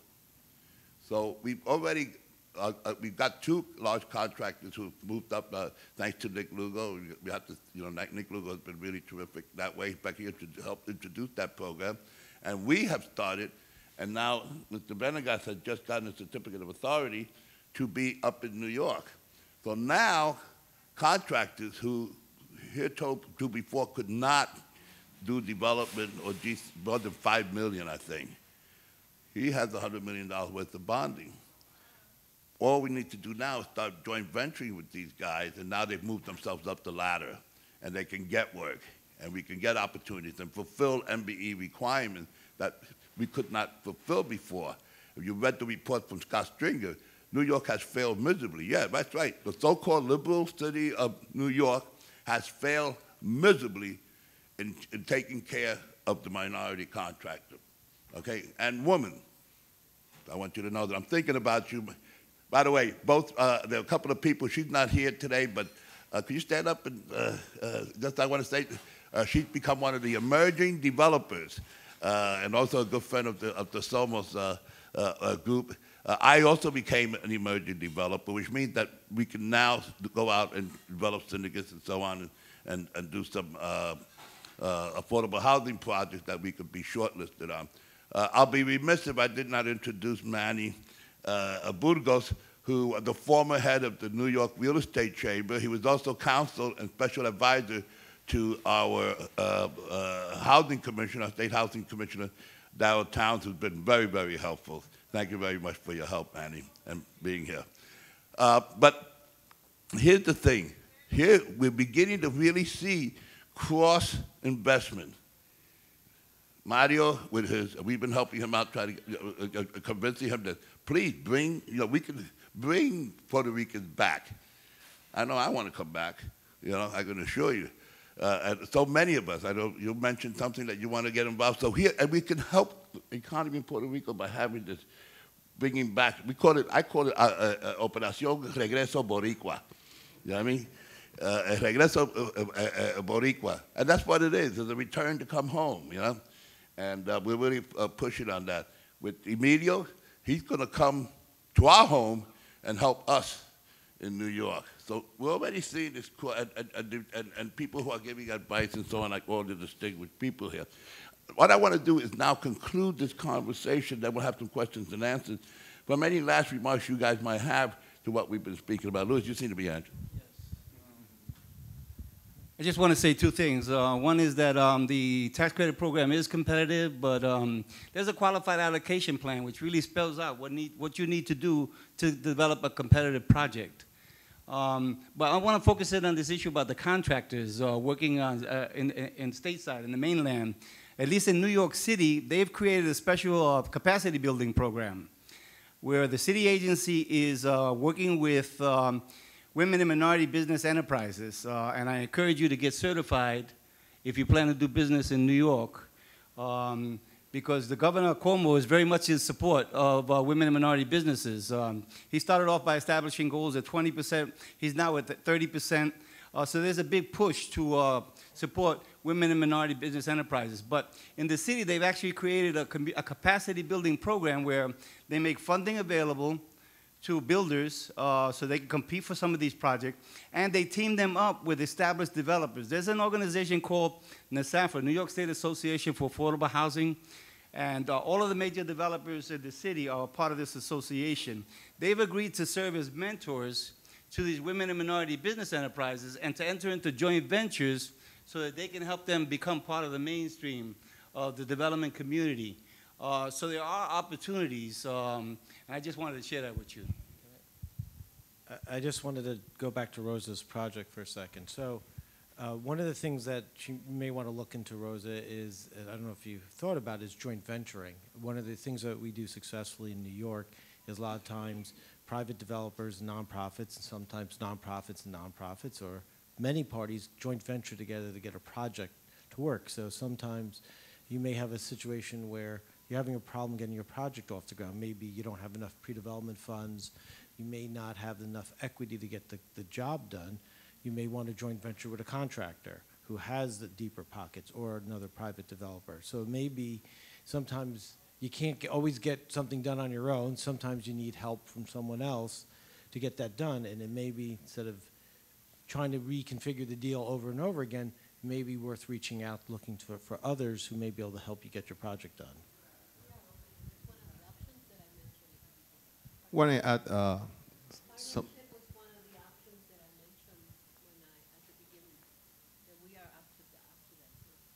According to partnership, and also I just want to add something that I think is going to be quite good for the New Yorkers here planning to come back to Puerto Rico. There is a bill that is called the Proyecto del Senado 863. That bill is called Ley para incentivar el regreso de la diáspora puertorriqueña. That bill is to have some exception in the revenue code of Puerto Rico. So you can have exceptions of paying for the houses or buildings or stuff that you have here in the island when you go to the States and you're planning to come back. So we're working that type of bill, try to bring the people that want to come back to Puerto Rico and have some profits or maybe have some exception in the revenues, in the codes here, and we can have you back in the island. Right now, we don't have to spend 7 years waiting for permits because we have a new office that is called the Permit Office, and it's working quite good. You need to improve in some things. I know for the developers that talk to me all the time about what's going on in that office, and we need to put something else there to help them out.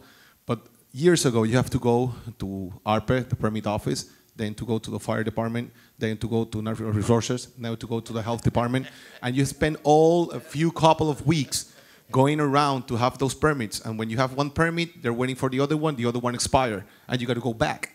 So spending all that time, maybe a couple of years, like happened here, 7 years waiting for that type of permits. Now we don't have to spend that time waiting for those permits to happen. We have a whole office that have all together, and we can work out in somehow to have the permits in the fastest way and help out the development here in Puerto Rico. Also about the public housing, I was, last Wednesday, I was in 2 of the public housing buildings in my hometown of Humacao, east coast of the island. I was in Dr. Palau and I was in Padre Rivera. Both of them has over, one of them has like over 250 apartments and the other one has like 150, something like it. And all of them are full. Most of them are with young girls that are jefas de familia. So they are young girls just raising their child alone. Maybe 70% of the apartments have the type of occupancy right now. And the other thing that is quite impressive in those types of buildings that we have as public housing is that maybe 83% of the occupancy has 9th grade only of education. So they doesn't have jobs. So we have to start working with them right now, like taking the exámenes libres to have the high school diploma so they can go either to have a high school diploma to get a job around.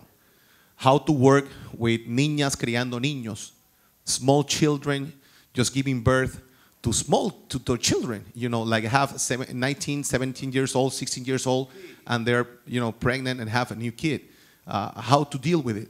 That type of thing is the one that we're finding right now in our public housing units.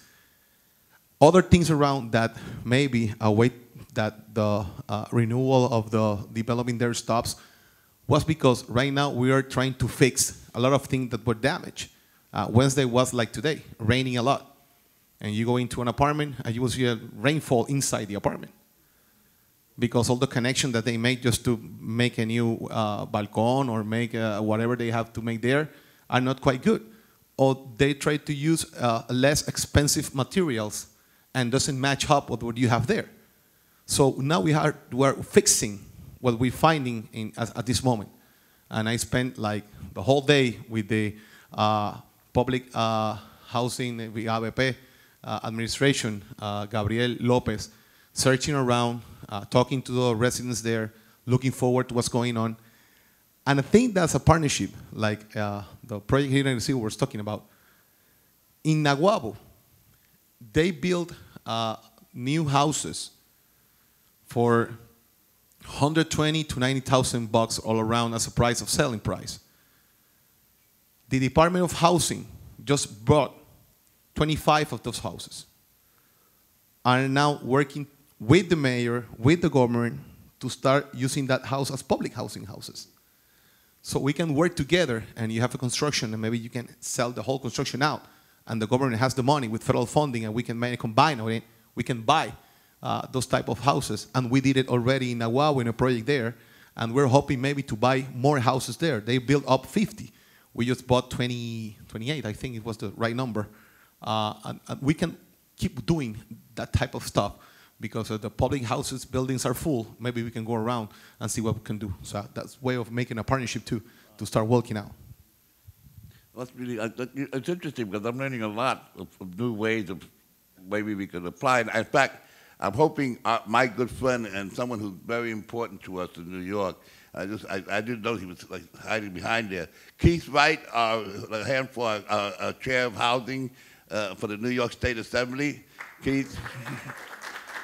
A great hero. Thank you so much for the bill, for the MBE bill that you just passed. Really, great bill. Seriously, really appreciate it.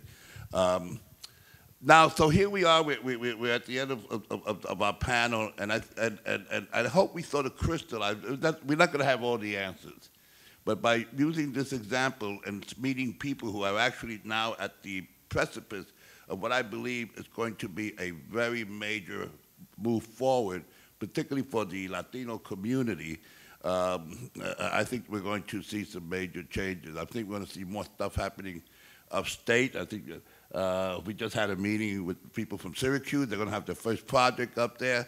I know Acacia's up in Buffalo. So we're really beginning to see some major movement. We see, like I said before, we're beginning to see the connections that we're about to see. So now let's talk about a connection between the audience and the panelists. So I want to open it up to comments or suggestions or anything else. And Manny, I knew you were going to put up your hand up. Go ahead. I just have a few random comments. I apologize for being late. On my way in, I fell and really busted my leg up pretty bad. So forgive me if I'm a little out of it as I speak. What you were saying earlier, Peter, just about what's going on in New York State, I think looking at the last 4 years, I would call it a good start, but it's a start. We still have a very long way to go. And just in speaking with the state, because, and that's only recent because there was a period of time that I could not communicate with my lead agency, as you know.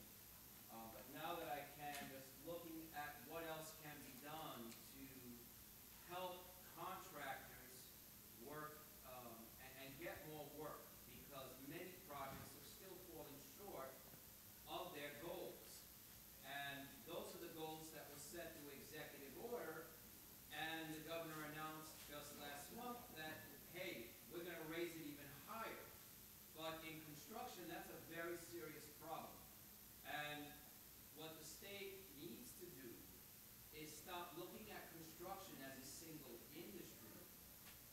If you were to look through the SEC codes, if you look by specific trades and run the Empire State Development Corporation's report on what firms are certified minority, which ones are certified women businesses, trade by trade, you'll see there are a lot of us that have cleaning companies, a lot of us that have carpentry, but that list gets very small when you run it for, say, concrete excavation.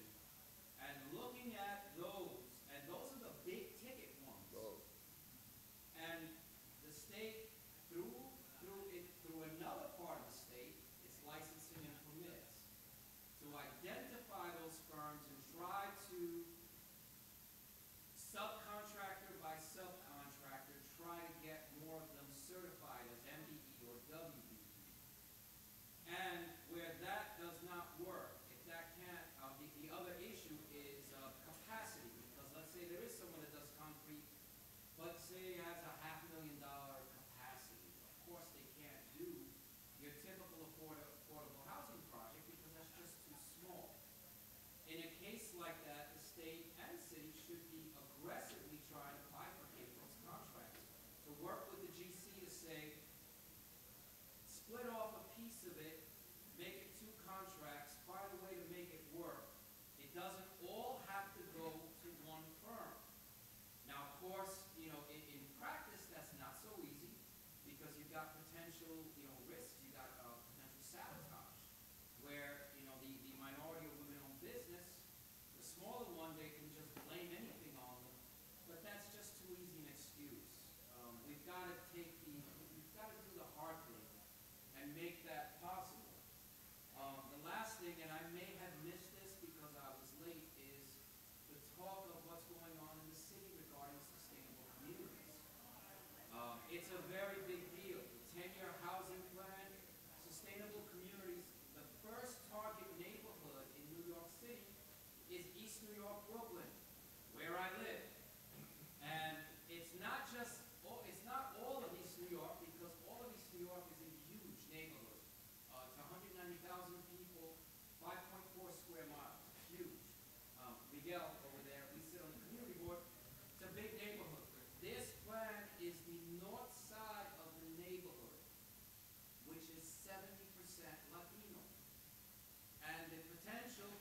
gentrification is enormous. And it's not just East New York. We're talking about Sunset Park, parts of the South Bronx, East Harlem. These are our neighborhoods.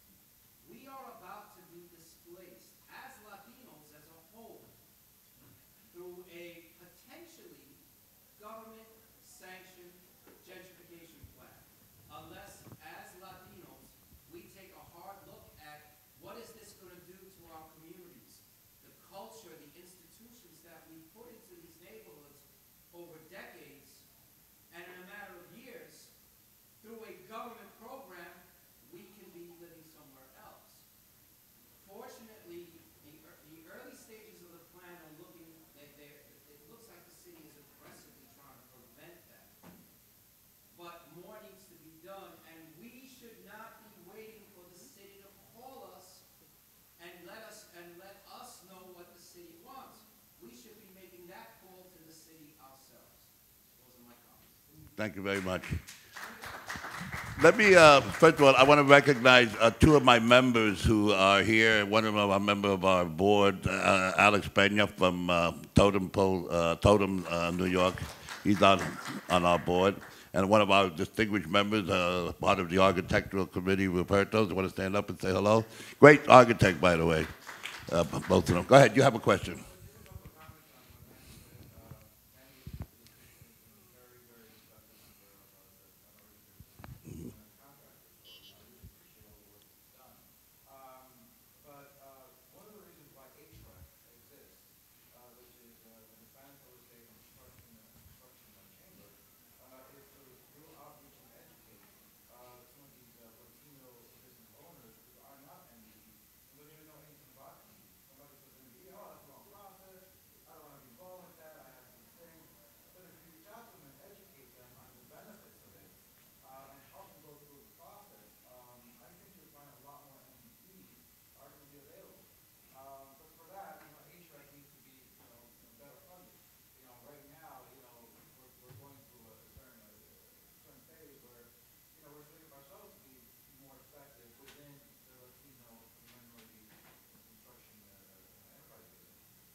That's a good point because, you know, the fact is that those of us who are in the construction phase of these projects, you know, it's really important that we maintain a level where we can hire people in our neighborhoods, workforce training and so on. Really, like I said, we shouldn't be just clients of public housing or private housing. We shouldn't be just clients. We should be entrepreneurs, you know.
certainly. Yep, Louis? Yeah, I'd like to respond to what Manny was saying, but I think as it relates to the contractors, the key issue is opportunities. We need to increase opportunities. I mean, we could do that to an extent through the women and minority business enterprises, but a lot of these builders, a lot of these developers are also builders, and they even have pre-qualified subcontractors that they work for. So it's kind of like, how does somebody from the outside get on the inside? We got to find a way to increase opportunities for everybody to participate. The one way would be to go back to public bidding. I mean, a lot of our contracts, they come in with, since they come in with a builder, there's no bidding, you know, it's a fixed price contract. So that's one way to really address that issue. There are some agencies that require public bidding, like DFTA with their homeless housing program. You got to do public bidding if you want to get part of their funding. So that may be something to look at. As it relates to the gentrification issue, I think you got to understand a lot of New York City is going to be rezoned because there's no place to build, so they're building up. As they build up, they need to encourage the private sector to participate. And historically, it's been through 80-20 models. You build 80% market rate, 20% low income. But as a result of that model, we lost 400,000 units. So that doesn't really work for low income or minority communities. There was a shift to mixed incomes where they were doing 20, 30, 50, 20% low income, 30% moderate, 50% market rate. So you're spreading the incomes across. But there's also a movement now to make it 50-50, 50% low income, 50% market rate. So this way you can ensure that the neighborhood residents maintain a presence and occupancy of those units. Well, unless anybody has an overriding need to say something. I think, wouldn't you agree this was an interesting panel? Thank you.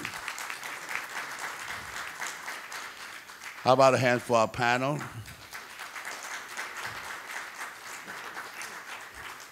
And I just want to say thank you all for coming. This is not the end of the story. Comes April, we're going to have a new level of conversation, and we're going to keep up the effort. Those of us who are here and there, we need to continue working together and helping each other's success, because what this gentleman said, we need to get out there. And I'm going to tell you, I'm going to be very frank. The local officials, elected officials, here and there, better get on board with this wagon and stop pretending that it's all about social welfare. It's about business. You can do good things with business. I honestly believe that. I'm a strong believer in that. Okay, but we need the support of the public officials.